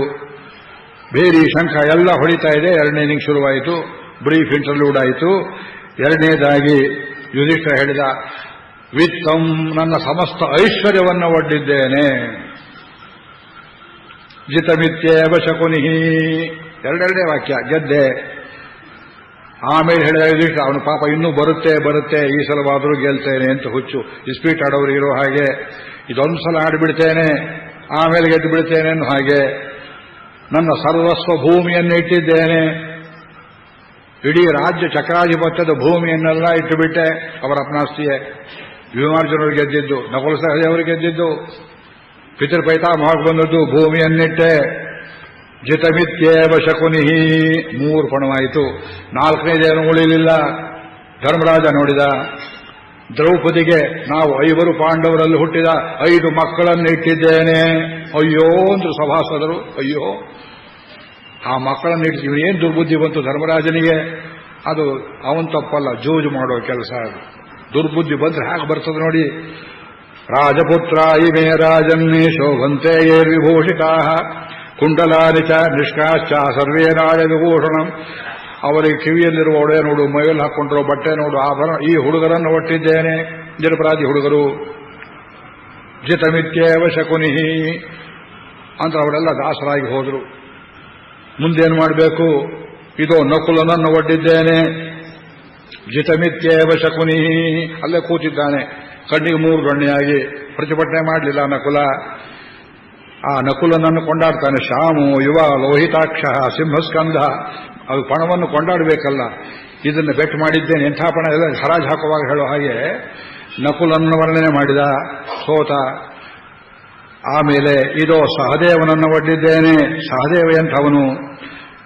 ಅಯಂ ಧರ್ಮಾನ್ ಸಹದೇವೋನುಶಾಸ್ತಿ. ಸಕಲ ಧರ್ಮವನ್ನು ತಿಳಿದವನು, ಭವಿಷ್ಯ ಜ್ಞಾನ ಇದ್ದವನು, ತುಂಬ ಸ್ಫುರದ್ರೂಪಿ ತಾಯಿ ಹಾಗೆ. ಅವನನ್ನು ಒಡ್ಡಿದ್ದೇನೆ. ಜಿತಮಿತ್ಯೇವ ಶಕುನಿ. 2 ಹೋಯಿತು. ಆಗ ಶಕುನಿ ಕಟಿಗೆ ಮಾತನ್ನಾಡ್ತಾನೆ, ದಾಳ ಉರುಳಿಸ್ತಾ, ಧರ್ಮರಾಜ ನಿನಗೆ ಬುದ್ಧಿ ನೆಟ್ಟಿಗಿಲ್ಲ ಅಂತ ಕಾಣುತ್ತೆ. ಮೊದಲು ಸವತಿ ಮಕ್ಕಳು ನಿಮ್ಮ ತಾಯಿಗೆ ಅಂತ ನಕುಲ ಸಹದೇವರನ್ನು ನೋಡಿದ್ದೀಯೇ, ನೀ ಭೀಮನನ್ನು ನೋಡಬಾರ್ದಾಗಿತ್ತ. ಅದು ಬೇರೆ ಚುಚ್ಚು ಮಾತು ಮಧ್ಯದಲ್ಲಿ. ಎಷ್ಟಾದರೂ ಸ್ವಂತ ಸೋದರರು, ಇವರು ಬೇರೆಯವ್ರ ಮಕ್ಕಳು ಅಂತ ಕಾಣುತ್ತೆ. ಇದಕ್ಕೆ ಉತ್ತರ ಕೊಡ್ತಾನೆ. ಆ ಉತ್ತರವೆಲ್ಲ ಹೇಳೋದಿಲ್ಲ. ಆಮೇಲೆ ಇದೋ ನಾನು ಭೀಮನನ್ನು ಒಡ್ಡಿದ್ದೇನೆ, ಇದೋ ನಾನು ಅರ್ಜುನನನ್ನು ಒಡ್ಡಿದ್ದೇನೆ, ಎಲ್ಲವನ್ನು ಸೋತ. 9 ಪಣ ಮುಗಿದು ಹೋಯಿತು. ಮೈ ಬೆವರ್ತಾ ಇದೆ ಅವನಿಗೆ. ಧರ್ಮರಾಜನಿಗೆ ನನಗೆ ಬೆವರ್ತಾ ಇದೆ ಕಥೆ ಓದಿದರೆ. ನಿಮಗೆ ಹೇಗಾಗಿರ್ಬೇಕು ಹೇಳೋರಿಗೆ. ತಮ್ಮಂದ್ರನ್ನೆಲ್ಲ ಸೋತ, ತನ್ನನ್ನು ಇಟ್ಟು ಸೋತ. ಅಹಂ ವಿಶಿಷ್ಟ ಸರ್ವೇಷಾಂ 9ನೇ ಪಣ. ಭ್ರಾತೃಣಾಂ ದಯಿತಸ್ತಥ. ನನ್ನ ತಮ್ಮಂದ್ರೆಲ್ಲ ತುಂಬ ಪ್ರೀತಿ ಮಾಡ್ತಾರೆ ನನ್ನನ್ನು. I am most dear to my children and to my brothers. ಕುರ್ಯಾಮಹಂ ಜಿತ ಕರ್ಮ. ನೀ ನನ್ನನ್ನು ಗೆದ್ದರೆ ದುರ್ಯೋಧನ, ನಿನ್ನ ಮನೆ ಜೀತದ ಹಾಳಾಗಿ ನಿನ್ನ ಮನೆ ಕಸವನ್ನ ಕ್ಲೀನ್ ಮಾಡ್ತೇನೆ, ಚರಂಡಿ ಕ್ಲೀನ್ ಮಾಡ್ತೇನೆ, ನನ್ನನ್ನು ಒಡ್ಡಿದ್ದೇನೆ ಎಂಬುದಾಗಿ. ಕುರ್ಯಾಮಹಂ ಜಿತ ಕರ್ಮ ಸ್ವಯಂ ಹೇಳ್ತಾ ನೋಡಿ ಈ ಮಾತನ್ನ. ಅಷ್ಟೇ ತಾನೆಯಿಂದ ದಾಳವನ್ನು ಬಿಟ್ಟ ಜಿತ ಮಿತ್ಯಾಹ ಶಕುನಿ, ಗೆದ್ದೆಯಿಂದ. 9 ಮೇಲೆ ಕೇಳೋದಕ್ಕೆ ಹೋದ ಧರ್ಮರಾಜ. ಆಟ ಪೂರ್ತಿ ಆಗಲಿಲ್ಲ, ಕೂತ್ಕೊಂಡ ಅವನು. 10ನೇ ಪಣವಿಲ್ವಲ್ಲೋ ನನ್ನಲ್ಲಿ ಅಂದ್ರೆ ಒಂದು ವ್ಯಂಗ್ಯ ಕ್ರೂರ ನಗೆಯನ್ನು ಬೀರ್ತಾನೆ. ಟಿವಿ ಮಹಾಭಾರತದ ಶಕುನಿ ಚಿತ್ರ ಕಣ್ಣಿಗೆ ಕಟ್ಟುತ್ತೆ ನಮಗೆ ಹೊತ್ತಲ್ಲಿ. ನಿನ್ನಲ್ಲಿ 10ನೇ ಪಣ ಒಂದಿದೆ, ನೀನು ಮರ್ತಿದ್ದೀಯೇ. ಅಸ್ಥಿತೇ ವೈ ಪ್ರಿಯಾರಾಜನ್ನೇ ಗ್ರಾಹ್ಯೇಕೋ ಅಪರಾಜಿತ. ನೀನಿನ್ನೂ ಸೋಲ್ದೇ ಇದ್ದದ್ದು ಒಂದು ಪಣವಿದೆ. ಪಣಸ್ವ ಕೃಷ್ಣಾಂ ಪಾಂಚಾಲಿ. ನಿಮ್ಮ ಐವರಿಗೂ ಪತ್ನಿ ಇದ್ದಾಳೆ ದ್ರೌಪದಿ, ಅವಳನ್ನು ಒಡ್ಡು. ತಯ ಆತ್ಮಾನಂ ಪುನರ್ಜಯ. ಅದೊಂದನ್ನು ನೀನು ಗೆದ್ದರೆ, ದ್ರೌಪದಿಯನ್ನು ನೀನು ಗೆದ್ದರೆ, ಇಷ್ಟೊತ್ತು ನಾವು ನಿನ್ನಿಂದ ಪಡ್ಕೊಂಡದ್ದೆಲ್ಲವನ್ನು ನೀವು ಕೊಡ್ತೇವಪ್ಪ ನೋಡು ಅಂತ ಇದೊಂದು ಟೆಂಪ್ಟೇಷನ್ ಮಾಡಿದ. ಬಿಡ್ತಾನೆ ನೋಡಿ ಧರ್ಮರಾಜ.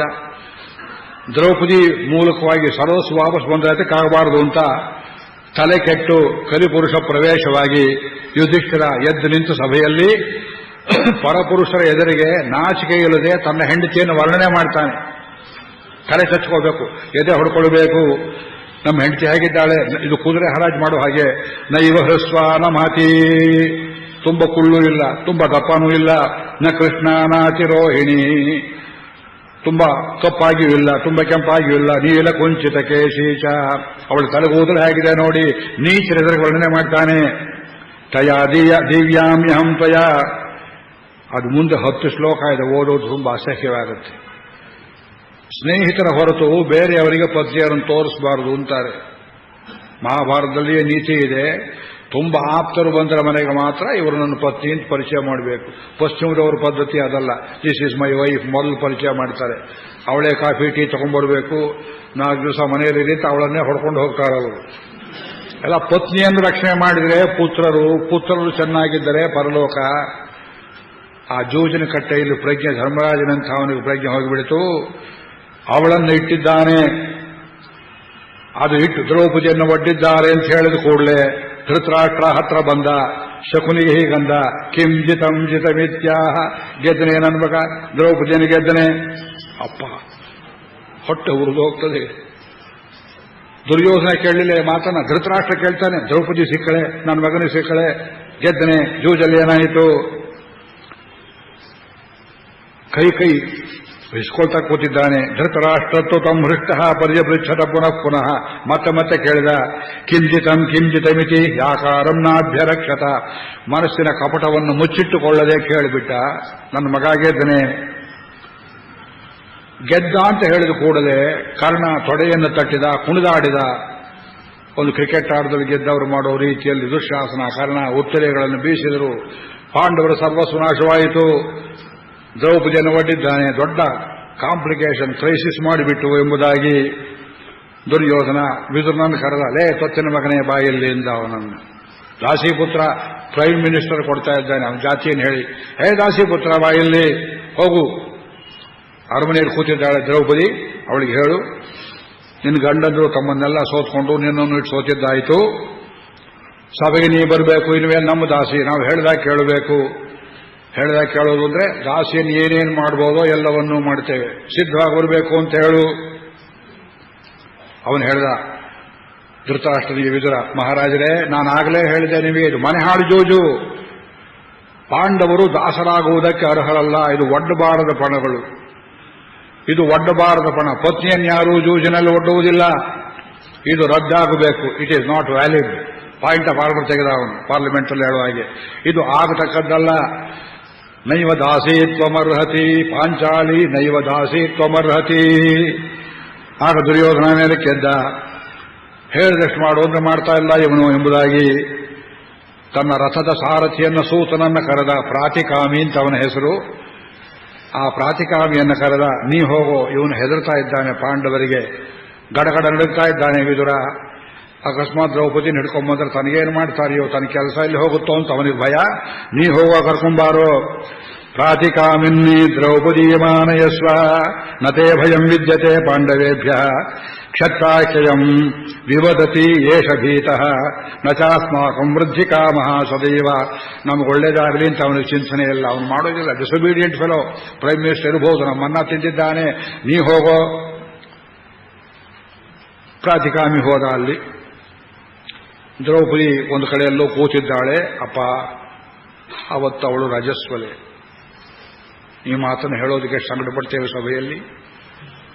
ರಜಸ್ವಲೆಯರು ಸ್ವಂತ ಗಂಡಂದ್ರ ಕಣ್ಣಿಗೆ ಬೀಳಬಾರದು ಅಂತ ಒಂದು ನಿಯಮ. ಯಾಕೆಂದ್ರೆ ಪುರುಷನಿಗೆ ರಜಸ್ವಲೆಯಾದ ಸ್ತ್ರೀಯನ್ನು ಕಂಡ್ರೆ ಉಂಟಾಗುವಷ್ಟು ಆಕರ್ಷಣೆ ಬೇರೆ ಎಲ್ಲಿಯೂ ಉಂಟಾಗೋದಿಲ್ಲವಂತೆ. ಇದು ಸೈಕಾಲಜಿ. ಪತ್ನಿಯಾದರೂ ಅವಳನ್ನ ಬಲಾತ್ಕಾರ ಮಾಡಿದರೆ ಅದರಿಂದ ಕಣ್ಣಿಲ್ಲದೆ, ಮೂಗಿಲ್ಲದೆ, ಕಾಲಿಲ್ಲದೆ, ಉಗುರಿಲ್ಲದೆ ಕೆಟ್ಟ ಹುಡುಗರು ಹುಡುಕಬಾರದು. ಇದೆಲ್ಲ ವೇದದಲ್ಲಿ ಹೇಳಿದ್ದಾರೆ, ವೃತ್ರಾಸುರ ವಧೆ ಪ್ರಸಂಗದಲ್ಲಿ. ಆದ್ದರಿಂದ ಆ ಸ್ತ್ರೀಯರನ್ನು ಹಿಂಸೆ ಮಾಡಬೇಕು ಅಂತಲ್ಲ, ಅವರು ಅರಳುವ ಕಾಲದಲ್ಲಿ ಮನೆಯಲ್ಲಿ ಯಾರ ಕಣ್ಣಿಗೂ ಬೀಳಬಾರದು ಮತ್ತು ಮೈಯಲ್ಲಿ ಹೊಲಸು ವಾಸನೆ ಇರ್ತದೆ. ಅವರೊಂದು ರೀತಿಯಲ್ಲಿದ್ದು ಆ ದಿವಸಗಳನ್ನು ಕಳೆಯಬೇಕು. ಆಮೇಲೆ ಪತಿಯ ಉಪಯೋಗಕ್ಕೆ ಬರ್ತಾರೆ. ಇದು ಬಯೋಲಾಜಿಕಲಿ, ಸೈಕಲಾಜಿಕಲಿ ಬಹಳ ಶಾಸ್ತ್ರ ರೀತಿಯಲ್ಲಿ ಮಾಡಿದ್ದಾರೆ ಭಾರತೀಯರು. ಯಾವನ್ ಚಾಲೆಂಜ್ ಮಾಡೋನು ಇವತ್ತು ಹೇಳೋದಕ್ಕೆ ಕಷ್ಟವಾಗಿ. ಯಾಕೆ ಕೇಳದೇ ಇರೋ ಜನ, ಮೂರ್ಖ ಜನ, ಮೊಂಡು ಜನ ಬಹಳ. ಅಲ್ಲೂ ಒಂದು ಕಡೆ ಕೂತಿದ್ದಾಳೆ, ತಲೆ ಬೇರೆ ಬಿಚ್ಚಿದೆ ಅವಳಿಗೆ. ಪ್ರಾತಿಕಾಮಿ ಹೋದ. ಹತ್ರ ಬರ್ತಾ ದೂರ ಇರು ದೂರ ಇರು ಅಂತ ಹೇಳ್ತಿದ್ದಾಳೆ. ಅವನು ಅಲ್ಲಿಂದಲೇ ನಮಸ್ಕಾರ ಮಾಡಿದ. ದೂರ ಸೇರಿ ನಮಸ್ಕಾರ ಮಾಡಬಾರದು. ಮಾಡಿದವನು, ತಾಯಿ, ಇಲ್ಲಿ ಒಂದು ಕೆಲಸ ಆಗಿ ಹೋಯಿತು.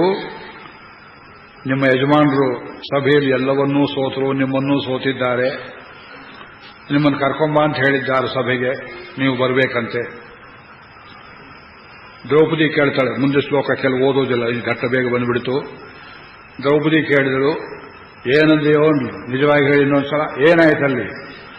ಜೂಜುಬಾರದೇದು ಮಹಾರಾಜನನ್ನು ಕರೆದು ಅವನಿಗೆ ಯಾರೋ ವಂಚನೆ ಮಾಡಿರಬೇಕು. ಪಣವನ್ನು ನೀಡೋದಂದರೇನು? ಬದುಕಿರೋರು ನೀಡೋದಂದ್ರೇನು? ಸ್ವಂತ ತಮ್ಮಂದರನ್ನು ಹೆಂಡತಿ ನೀಡೋದಂದ್ರೇನು? ಎಲ್ಲಿ ಕೇಳಿದ ಜಗತ್ತಿನಲ್ಲಿ ಇದು? ಕರ್ಕೊಂಬ ಅಂತ ಹೇಳಿದವರು ಯಾರೋ ನಿನಗೆ? ಸಭ್ಯಾಸ್ವಮಿ ರಾಜಪುತ್ರಿ ಆಹ್ವಯಂತಿ. ಸಭೆಯವರೆಲ್ಲ ಹೇಳಿದ್ರು.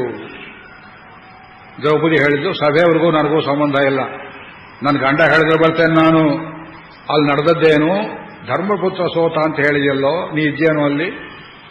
ಮಹಾರಾಜ ತನ್ನನ್ನಿಟ್ಟು ತಾನು ಸೋತ ಮೇಲೆ ನನ್ನನ್ನಿಟ್ಟನೆ, ನನ್ನನ್ನಿಟ್ಟು ಸೋತ ಮೇಲೆ ತನ್ನನ್ನಿಟ್ಟು ಸೋತನೆ. ಇದನ್ನು ಕೇಳ್ಕೊಂಬ ಹೋಗು ನೀನು. ಪ್ರಶ್ನೆ ಅಂತ ಪ್ರಶ್ನೆ ನೋಡಿ. ದಿಟ್ಟ ಹೆಣ್ಣು ಮಗಳು, ಅವಳಿಗೆ ಪ್ರೆಸೆನ್ಸ್ ಆಫ್ ಮೈಂಡ್ ಆ ಸ್ಥಿತಿಯಲ್ಲಿ. ಆಪತ್ತು ಇನ್ನೊಬ್ಬರಾಗಿದ್ದರೆ ನರ್ವಸ್ ಆಗ್ತಿದ್ರು. ಧರ್ಮರಾಜ ತನ್ನನ್ನಿಟ್ಟು ಸೋತ ಮೇಲೆ ನನ್ನನ್ನಿಟ್ಟು ಸೋತನೆ, ನನ್ನನ್ನಿಟ್ಟು ಸೋತ ಮೇಲೆ ತನ್ನನ್ನಿಟ್ಟು ಸೋತನೆ. ಈ ಪ್ರಶ್ನೆ ಗೊತ್ತಾಗಿ ಕೇಳ್ಕೊಂಬ ಹೋಗು. ಆಯ್ತು ತಾಯಿಯಿಂದ. ಅವನು ಪ್ರತಿಗಾಮಿ ಬಾಗಿಲಲ್ಲಿ ನಿಂತ. ಯಾಕೋ ಕರ್ಕೊಂಡ್ಬರ್ಲಿಲ್ವೇನೋ ಒಂದು ದುರ್ಯೋಧನ. ಅವನ ಹತ್ರ ಬಂದು ಕಿವಿಯಲ್ಲಿ ಹೇಳ್ದ, ರಾಣಿಯವರು ಪ್ರಶ್ನೆ ಕೇಳಿದ್ದಾರೆ, ಅವರು ಜೂಜ್ ಬರೋದಿಲ್ವಂತೆ. ಈ ಯುಧಿಷ್ಠಿರ ಒಡೆಯರು ಮೊದಲು ತಮ್ಮನ್ನಿಟ್ಟು ತಾವು ಸೋತ್ಕೊಂಡ್ರು, ನನ್ನನ್ನಿಟ್ಟು ಸೋತರೋ ಕೇಳ್ಕೊಂಬ ಅಂತ ಹೇಳಲಾಗಿ ದುರ್ಯೋಧನರಿಗೆ ಹೋಯಿತು. ಭೀಷ್ಮ ಸುಮ್ಮನೆ ಕೂತಿದ್ದಾನೆ, ಮಂಗಳಾರತಿ ಐತಿ ಅವನಿಗೆ. ದ್ರೋಣ ಸುಮ್ಮನೆ ಕೂತಿದ್ದಾನೆ, ಮುಸುಡಿಗೆ ಮಂಗಳಾರತಿ ಮಾಡಬೇಕು ಇವರಿಗೆ. ಆ ದೊಡ್ಡ ಸಭೆಯಲ್ಲಿ ಒಬ್ರು ಒಂದು ಚಕಾರ ಎತ್ತಲಿಲ್ಲ. ಧೃತರಾಷ್ಟ್ರ ಸುಮ್ಮನೆ ಕೂತಿದ್ದಾನೆ, ಕೈಗೆ ಬಂದಿದ್ದಲ್ಲಿ ಬಾಯಿ ಬರೋದಿಲ್ವೋ ಅಂತ. ದುರ್ಯೋಧನ ಹೇಳಿದ, ಅವಳನ್ನು ಸಭೆಗೆ ಬಾ, ಸಭೆಯಲ್ಲೇ ಪ್ರಶ್ನೆ ಕೇಳು ಅಂತ ಹೇಳು ಅಂದ. ಎಷ್ಟು ಸೊಕ್ಕು ಅವಳಿಗೆ. ಇಟ್ಟವನು ಧರ್ಮರಾಜ. ಧರ್ಮರಾಜನಿಗೆ ಕೇಳು, ಸಭೆಯಲ್ಲಿ ಕೇಳು, ಉಳಿದವರನ್ನು ಕೇಳು. ನೀ ಪ್ರಶ್ನೆ ಕೇಳುವುದಿದ್ರೆ ಅಲ್ಲಿ ಕೂತು ಜಮಾಯಿಸಿ ನಾವಿಲ್ಲಿ ಉತ್ತರ ಹೇಳೋದಲ್ಲ, ಸಭೆಗೆ ಬಂದು ಹೇಳು. ಅವನು ಬಂದು ಅದನ್ನು ಹೇಳಿದ. ಅವನು ಪ್ರಾತಿಕಾಮಿಗೆ ಎಷ್ಟು ಕಷ್ಟ ನೋಡಿ. ಆಗ ದ್ರೌಪದಿ ಹೇಳಿದಳು, ಒಂದು ವೇಳೆ ಧರ್ಮರಾಜನೇ ಅಪ್ಪಣೆ ಮಾಡಿದರೂ ನಾನಿವತ್ತು ಸಭೆಗೆ ಬರುವ ಸ್ಥಿತಿಯಲ್ಲಿಲ್ಲ. ರಾಜಸಭೆಗೆ, ದೇವಸ್ಥಾನಕ್ಕೆ, ಪವಿತ್ರ ಸ್ಥಾನಗಳಿಗೆ ರಜಸ್ವಲೆ ಹೋಗಬಾರದು ಅಂತ ಶಾಸ್ತ್ರ ಇರೋಣದ್ರಿಂದ, ಮತ್ತು ನಾನು ಹುಟ್ಟಿದ್ದು ಒಂದೇ ಒಂದು ಬಟ್ಟೆ, ಅದು ರಕ್ತಮಯವಾಗಿದೆ, ನಾನು ಬರಲಿಕ್ಕಿಲ್ಲಪ್ಪ, ದಯವಿಟ್ಟು ಈ ಪ್ರಶ್ನೆಯನ್ನು ಪ್ರಾಂಜಲ ಬುದ್ಧಿಯಿಂದ ಕೇಳಿದ್ದೇನೆ, ಕೇಳ್ಕೊಂಬ ಅಂತ ಹೇಳಲಾಗಿ ತಿರುಗಿ ಬಂದು ಸಭೆಗೆ ಹೇಳಿದ. ಕರ್ಣನಿಗೆ ರೇಗಿತು ಈ ಸಂದರ್ಭದಲ್ಲಿ.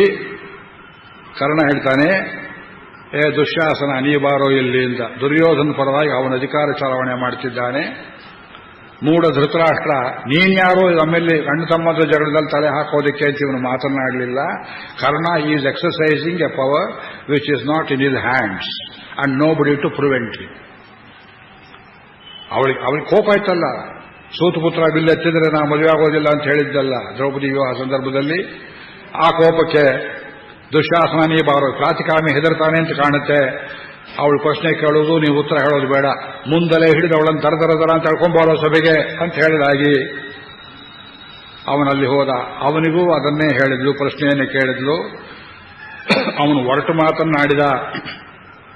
ದ್ರೌಪದಿ ಹೇಳಿದ್ಲು, ನೀ ಎಷ್ಟಾದರೂ ಭಾವಮೈದ ಮಗ ಇದ್ದ ಹಾಗೆ, ನೀ ಕೆಟ್ಟ ಮಾತನ್ನಾಡಿದ್ರು ನಾನು ಅತ್ತಿಗೆಯಪ್ಪ, ಅದನ್ನು ಕ್ಷಮಿಸೋದು ನನ್ನ ಧರ್ಮ ಅಂತ ಹೇಳಿದಳು. ಏನ್ ಹೇಳಿದ ಅವನು? ಕುಮಾರವ್ಯಾಸನ ಭಾಷೆಯಲ್ಲಿ ಹೇಳ್ತೇನೆ, ಓದೋದು ಭಯವಾಗುತ್ತೆ. ನೀ ಪುಷ್ಪವತಿಯಾಗಲ್ಲಿ ಫಲವತಿಯಾಗು ನಡೆಯಂದ. ಎಷ್ಟು ಸಂಕಟವಾಗುತ್ತೆ. ಇವತ್ತು ಪುಷ್ಪವತಿಯಾಗಿದ್ದೀಯೇ, ಸಭೆಯಲ್ಲಿ ನಿನ್ನನ್ನು ಫಲವತಿ ಮಾಡ್ತಾರೆ, ಬಾ ಇಲ್ಲಿ ಅಂತ ಕರೀತ. ಆ ಮಾತಿಗೆ ಉತ್ತರ ಹೇಳ್ತಾಳೆ, ನೀ ಎಷ್ಟಾದರೂ ಭಾವಮೈದ ಕಾಣೋ, ನಿನ್ನನ್ನು ಕ್ಷಮಿಸಿದ್ದೇನೆ ಅಂತಾಳೆ. ದ್ರೌಪದಿ ಪ್ರೆಸೆಂಟ್ ಆಫ್ ಮೈಂಡ್ ನೋಡಿ. ಆಮೇಲೆ ಅವಳೇನು ಮಾಡಿದ್ಲು, ದುಶ್ಯಾಸನ ಎಲ್ಲೇ ಅಂತಃಪುರದ ಮಧ್ಯದಲ್ಲಿ, ಸ್ತ್ರೀಯರ ಮಧ್ಯದಲ್ಲಿ ನುಗ್ಗಿಬಿಟ್ಲು. ಈ ರಾಕ್ಷಸ ಬರ್ತಾ ಇದ್ದಾನೆ ಅಂತ.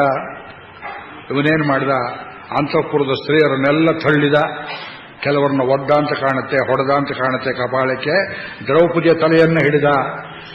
ರಾಜಸೂ ಯಾಗದಲ್ಲಿ ಯಾವ ಮುಡಿಯ ಮೇಲೆ ಕೃಷ್ಣ ತನ್ನ ಪಾಂಚಜನ್ಯದಿಂದ ಅಭಿಷೇಕ ಮಾಡಿದ್ದನೋ ಆ ಮುಡಿಯನ್ನು ಹಿಡಿದ. ಅವಳು ಗೋಳಾಡ್ತಿದ್ದಾಳೆ, ಬಿಟ್ಬಿಡೋ ಬೇಡ ಅಂತ. ದರನೆ ಮಾರಿ ಗುಡಿಗೆ ಕುರಿಯನ್ನು ಎಳ್ಕೊಂಡ್ಬರುವಂತೆ ಆ ಸಭೆಗೆ ಎಳ್ಕೊಂಡು ಬಂದಿದ್ದಾನೆ. ಸಭಾಸದರು ಒಬ್ಬರೂ ಎದ್ದು ನಿಲ್ಲಲಿಲ್ಲ. ತಪ್ಪಾಯಿತು, ಮಹಾರಾಣಿ ಹೀಗೆ ಮಾಡ್ತಿದ್ದಾನೆ, ಅಯೋಗ್ಯ, ಒದ್ದು ತಳ್ಳ್ರಿ, ಈ ಮಾತನ್ನು ಹೇಳಲಿಲ್ಲ ಭೀಷ್ಮ. ನೀವು ಯಾತಕ್ಕೆ ಪದೇ ಪದೇ ನನ್ನನ್ನು ಭೀಷ್ಮ ಪಿತಾಮಹ ಅಂತ ಹೇಳ್ತೀರಿ? I am greatly insulted if you call me Bhishma. ನಮಗಿದು ಹೇಳಿದೆ, ಧಾರವಾಡದಲ್ಲಿ ಕತೆ ಕೇಳಿ ಒಬ್ಬ ಹುಚ್ಚಾಗಿಬಿಟ್ರು ರೈಲ್ವೆ ಸ್ಟೇಷನ್ ಮಾಸ್ಟರ್ ಕತೆ, ಯಾರಿಗಾಗೋದಿಲ್ಲ ಹೇಳಿ. ಆ ಸಭೆಯಲ್ಲಿ ದ್ರೌಪದಿ ಗೋಳಾಡ್ತಾಳೆ. ಆಗ ಕರ್ಣ ಮೇಲೆ ಕೆದ್ದ. ಇದೊಂದು ಪ್ರಸಂಗ, ಇದೊಂದು 2 ನಿಮಿಷ, ಇದನ್ನು ಹೇಳಿ ನಿಲ್ಲಿಸ್ಕೊಳ್ತೇನೆ, ಇನ್ನೊಂದು 5 ನಿಮಿಷ ಟೈಮ್ ಇದೆ. ಕರ್ಣ ಹೇಳ್ತಾನೆ, ಹೇ ದುಶ್ಯಾಸನ, ಪಾಂಡವರು ನಮ್ಮ ದಾಸರಾದರು. ದಾಸರಿಗೆ ಮೈ ಮೇಲೆ ಬಟ್ಟೆ ಹೊದೆಯುವ, ಉಟ್ಟುಕೊಳ್ಳುವ ಹಕ್ಕಿಲ್ಲ. ತಮಿಳುನಾಡಲ್ಲಿ ಇವತ್ತಿಗೂ ಮಾಡ್ತಾರೆ. ಜೀತದಾಳಿದ್ರೆ ತಮಿಳುನಾಡಲ್ಲಿರುವಷ್ಟು ಜೀತದಾಳಿ ಇಲ್ಲ. ತಮಟೆ ಹೊಡಿತಾನೆ ಕರುಣಾನಿಧಿ ಕೂತ್ಕೊಂಡು. ಅಲ್ಲಿರುವಷ್ಟು ಸಾಮಾಜಿಕ ಅನ್ಯಾಯಗಳು ಕರ್ನಾಟಕದಲ್ಲಿಲ್ಲ, ಅಲ್ಲಿವೆ. ಒಬ್ಬೊಬ್ಬ ಜಮೀನ್ದಾರ ಹೇಗೆ ಮಾಡ್ತಾರೆ, ಆ ಹೊಲದಲ್ಲಿ ಕೆಲಸ ಮಾಡೋನು ಬರೀ ಕೌಪಿನ ಕಟ್ಕೋಬೇಕು, ಮೈಗೆ ಸೊಂಟಕ್ಕೊಂದು ಬಟ್ಟೆ ಸುತ್ತರೆ, ಯಾಕಡೆ ಮಗನೇ ನಿನಗೆ ಬುದ್ಧಿ ಇಲ್ಲೇನೋ, ಯಜಮಾನ್ರ ಹತ್ರಕ್ಕೆ ಪಂಚೆ ಉಡ್ತೀಯ ನೀನು. ಇವತ್ತಿಗೂ ಹಾಗೆ ನಡೆಸ್ಕೊಳ್ತಾರೆ. ಅಷ್ಟು ಬಡತನದ ಅದು. ರಾಮನಾಥ್ ಡಿಸ್ಟ್ರಿಕ್ಟ್ ಹೋಗ್ಬಿಟ್ಟಂತೂ ನೀವು ತುಂಬಾ ಕಷ್ಟಪಡ್ತೀರಿ, ಬರೀ ಕೌಪೀರ ಹಾಕೊಂಡಿರಬೇಕು. ಹೇ ದುಶ್ಯಾಸನ, ಪಾಂಡವರು ನಮ್ಮ ದಾಸರು, ಅವ್ರ ಮೇಲೆ ಬಟ್ಟೆ ಹತ್ತಿರಬೇಕು, ತೆಗೆದು ಕೆಳಗಿಡು ಅಂತ ಹೇಳಿದಾಗಿ, ಅಯ್ಯೋ ಅವ್ನು ಮುಟ್ಟೋದು ಬೇಡ ಅಂತ ಧರ್ಮರಾಜ ತಾನು ಹುಟ್ಟಿದ್ದ ಬಟ್ಟೆಯನ್ನು ಹೊದ್ದದ್ದನ್ನು ತೆಗೆದು ಕೌಪೀನದಲ್ಲಿ ಕೂತ. ಅದನ್ನು ನೋಡಿ ಭೀಮಸೇನ ಹಾಗೆ ಮಾಡಿದ, ನಕುಲ ಹಾಗೆ ಮಾಡಿದ, ಸಹದೇವ ಹಾಗೆ ಮಾಡಿದ, ಅರ್ಜುನ ಹಾಗೆ ಮಾಡಿದ. ಅವ್ರಿಗಾದ ದ್ರೌಪದಿಗೆ ಅನ್ವಯ ಆಗಬೇಕಲ್ಲ, ಬೈ ಇಂಪ್ಲಿಕೇಶನ್. ದ್ರೌಪದಿ ಮಾನ ಮುಚ್ಕೊಂಡು ನಿಂತಿದ್ದಾಳೆ. ಆಗ ಕರ್ಣ ಹೇಳ್ತಾನೆ, ಸ್ತ್ರೀಯರಿಗೆ ಒಬ್ಬಳಿಗೆ ಒಬ್ಬ ಗಂಡ ಅನ್ನುವುದು ಶಾಸ್ತ್ರ. ಇವಳು 5 ಜನ ಮಾಡಿಕೊಂಡಿದ್ದಾಳೆ, ಇವಳಿಗೆ ವೇಶ್ಯೆ ಅಂತ ಹೆಸರು, ಬಂಧಕಿ ಅಂತ ಹೆಸರು, ಇವಳು ಸೂಳೆ. ಇವಳು ಸೂಳೆ ಯಾರೊಳಗೆ ಬಟ್ಟೆ ಅದಕ್ಕೋ ದುಶ್ಯಾಸನ, ಬಟ್ಟೆಯನ್ನು ತೆಗೆಯೋ ಅಂದ. ಕರ್ಣ ಹೇಳಿದ ಮಾತು ನಮ್ಮ ಕರ್ನಾಟಕದ ಪಂಪ ಕವಿ ನೆನೆಗೊಡೆ, ಕರ್ಣನನ್ನು ನೆನೆಯ, ನೆನೆದರೆ ಕರ್ಣನನ್ನು ನೆನೆಯಿರಿ. ಯಾವ ಬಾಯಿನ ಕೃಷ್ಣನ ನೆನೆಯಲ್ಲ, ಆ ಕರ್ಣನನ್ನ ಹೊಗಳಿ ಕೃಷ್ಣನನ್ನ ಕೇಳಿ. ಈ ಪಂಪ ಭಾರತ ಅತ್ಯಂತ ಅಚಾತುರ್ಯಗಳನ್ನು ಮಾಡಿರ್ತಕ್ಕಂಥ ಗ್ರಂಥ. ಕರ್ನಾಟಕದಲ್ಲಿ ಕರ್ಣನ ಕೊಂಡಾಟ ಇನ್ನೂ ನಡೀತಾ ಇದೆ. ಯಾಕೆ? ಕರ್ನಾಟಕದ ಹೆಸರಲ್ಲಿಯೇ ಅರ್ಧ ಭಾಗದಲ್ಲಿ ಕರ್ಣ ಕೂತಿದ್ದಾನೆ. ಕರ್ನಾಟಕ ಇದು. ನಾವು ಕನ್ನಡ ಭಾಷೆ ಮಾತಾಡ್ತೇವೆ, ಪ್ರೇಮ ಇದೆ. ಹಾಗೆ ದುಷ್ಟರನ್ನ ಎತ್ತಿ ಹಿಡಿದು ಶಿಷ್ಟರನ್ನ ತುಳಿಯುವಂತಹ ತಿರುಚಿ ಕಥೆ ಬರೆಯುವ ಪರಂಪರೆ ಪಂಪನಿಂದ ಆರಂಭವಾಯಿತು. ಪಂಪ ರಾಮಾಯಣವಾಯಿತು, ರನ್ನನ ಗದಾ ಯುದ್ಧವಾಯಿತು, ಜೈನರ ಕಾವ್ಯಗಳೆಲ್ಲ ಹಾಗೆಯೇ ಇವೆ. ಕುಮಾರವ್ಯಾಸರು ಹಾಳಕ್ಕೆ ಬಿದ್ದ ಮುಂದೆ ಉದ್ಯೋಗ ಪರ್ವದಲ್ಲಿ. ಇವತ್ತ ಕಥೆ ಹೇಳೋದಿಲ್ಲ. ಅವಳಿಗೆ ಯಾತಕೋ ಬಟ್ಟೆ ತೆಗಿ, ವಿವಸ್ತ್ರಳಾಗಲಿ ಅಂತ ಹೇಳಲಾಗಿ ದುಶ್ಯಾಸನ ನೋಡಿ, ಪಾಂಡವಾನಾಂಚ ವಾಸಾಂಸಿ ದ್ರೌಪದ್ಯಾಶ್ಚ ಅಪಿ ಉಪಾಹರ ತಚ್ಛ್ರುತ್ವ ಪಾಂಡವ ಸರ್ವೇ ಸ್ವಾನಿ ವಾಸಾಂಸಿ ಭಾರತ ಅವಕೀರ್ಯ ಉತ್ತರೀಯಾಣಿ ಸಭಾಯಾಂ ಸಮಪಾವಿಶನ್ನಿ ತಥೋ ದುಶ್ಯಾಸನೋ ರಾಜನ್ ದ್ರೌಪದ್ಯಾವಸರಂ ಬಲಾತ್ ಸಭಾ ಮಧ್ಯೆ ಸಮಾಕ್ಷಿಪ್ಯ ವ್ಯಪಾಕೃಷ್ಟಂ ಪ್ರಚಕ್ರಮೆ. ಆ ಸೀರೆಯನ್ನು ಎಳೆಯೋಕೆ ಪ್ರಾರಂಭ ಮಾಡಿದ. ದ್ರೌಪದಿ ನೋಡುತ್ತಿದ್ದಾಳೆ. ಭೀಷ್ಮರೇ, ದ್ರೋಣರೇ, ಕೃಪಾಚಾರ್ಯರೇ, ನೀವು ಹೆಂಗಸರ ಸ್ಥಿತಿ ಕಂಡಿಲ್ವೇ? ನಿಮಗೆ ತಾಯಂದಿರಲ್ವೇ ಎಂದಳು. ಧೃತರಾಷ್ಟ್ರ ಮಹಾರಾಜರೇ, ನಿಮಗೆ ಹೆಂಡತಿ ಇಲ್ವೇ? ನಿಮಗೆ ಸೊಸೆ ಇಲ್ವೇ? ನಿಮಗೆ ಹೆಣ್ಮಕ್ಳಿಲ್ವೇ ಅಂತ ಕೇಳಿದಳು.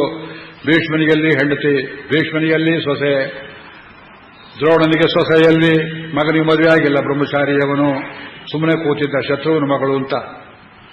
ಭೀಷ್ಮ ಅಲ್ಲೇ ಕೂತಿದ್ದ. ಪಿಳ್ಳಿಲೋಕಾಚಾರ್ಯರು ಬರೀತಾರೆ ಶ್ರೀವಚನ ಭೂಷಣದಲ್ಲಿ, ಇಂಥದೊಂದು ಅನ್ಯಾಯ ಸಭೆಯಲ್ಲಿ ನಡೆಯುವಾಗ ನಿಮಗೆ ಜ್ಞಾನ ಇದ್ದರೆ, ಬುದ್ಧಿ ಇದ್ದರೆ, ಶಕ್ತಿ ಇದ್ದರೆ ಅದನ್ನು ತಡೆಯಬೇಕು. ಜಟಾಯು ಮಾಡಿದ ಹಾಗೆ ಶಕ್ತಿ ಬುದ್ಧಿ ಇಲ್ಲದೆ ಇದ್ದರೆ ಎದ್ದಾರು ಹೋಗಬೇಕು. ಮನುಸ್ಮೃತಿಯಲ್ಲಿದೆ ವಾಕ್ಯ.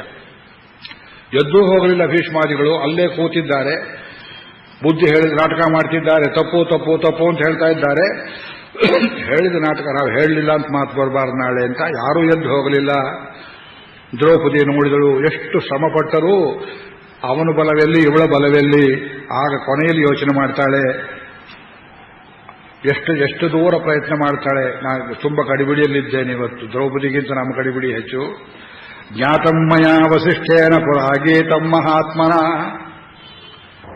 5 ದಿನ ಗಂಡಂದರಿದ್ರೂ ಕಾಪಾಡಲಿಲ್ಲ. ಅಲ್ಲಿ ತನಕ ಗಜೇಂದ್ರನ ಹಾಗೆ ಇವರು ರಕ್ಷಣೆಗೆ ಒದಗಿ ಬಂದಾರು ಅಂತ ಆಶೆ ಇಟ್ಕೊಂಡಿದ್ಲು.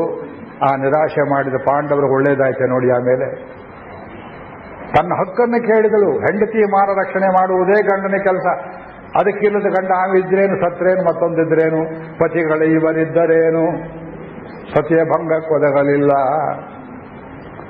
ಇದೆಲ್ಲ ನಮ್ಮಲ್ಲಿ ಹರಿದಾಸರುಗಳು ಬೇಕಾದಷ್ಟು ಬರೆದಿದ್ದಾರೆ.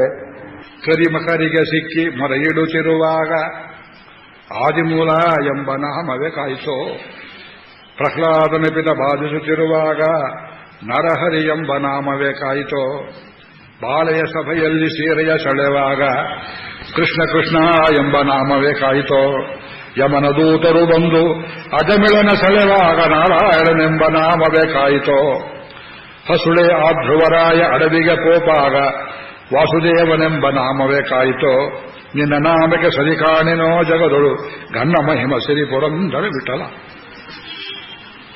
ವಸಿಷ್ಠರು ಹೇಳಿದ್ರಂತೆ, ತಾಯಿ ಯಾವತ್ತಾರು ಜೀವನದಲ್ಲಿ ಆಪತ್ತುಂಟಾದರೆ ಸ್ಮರ್ತವ್ಯೋ ಭಗವಾನ್ ಹರಿ, ಭಗವಂತನ ನೆನೆಸು ಅಂತ ಹೇಳಿದ್ರಿಂದ ಆ ಹರಿಯನ್ನು ಸ್ಮರಣೆ ಮಾಡ್ತಾಳೆ. ಇಲ್ಲಿ 2 ದಿವ್ಯವಾದ ವಾಕ್ಯಗಳು. ಕುಮಾರವ್ಯಾಸ ಅದನ್ನು 10 ಪದ್ಯದಲ್ಲಿ ಬರೆದಿದ್ದಾನೆ. ಕುಮಾರವ್ಯಾಸನ ನಾಳೆ ಓದ್ತೇನೆ, ಇವತ್ತು ವ್ಯಾಸಭಾರತಕ್ಕೆ ಇಟ್ಕೊಳ್ತೇನೆ. ಅಷ್ಟಕ್ಕೆ ನಾವು ಬದುಕಿದ್ದು ಸಾಕಾಗಿದೆ. ಗೋವಿಂದೇತಿ ಸಮಾಭಾಷ್ಯ, ಒಂದು ಸೆಂಟೆನ್ಸ್ ಪೂರ್ತಿ ಹೇಳಲಿಕ್ಕೆ ಆಗಲಿಲ್ಲ. ಅವಳ ಸಂಕಟ ಗೋವಿಂದ ಅಂದಳು. ಆ 3 ಎഴുತ್ತೊಡೆಯ ಪೇರಾಲ್, ಆ 3 ಅಕ್ಷರದ ಹೆಸರು ಗೋವಿಂದ. ಮುಂದೆ ಕ್ರಿಯಾಪದ ಬರಲಿಲ್ಲ ಅವಳ ಬಾಯಲ್ಲಿ. ಸಮಾಭಾಷ್ಯ ಕೃಷ್ಣೇತಿ ಚ ಪುನಃ ಪುನಃ ಕೃಷ್ಣ ಕೃಷ್ಣ ಗೋವಿಂದ 2 ಸಲ 3 ಸಲ ಹೇಳಿದಳು. ಮನಸಾ ಚಿಂತೆಯಾಮಾಸ ದೇವಂ ನಾರಾಯಣಂ ಪ್ರಭುಂ, ಮನಸ್ಸಿಂದ ಧ್ಯಾನ ಮಾಡಿದಳು.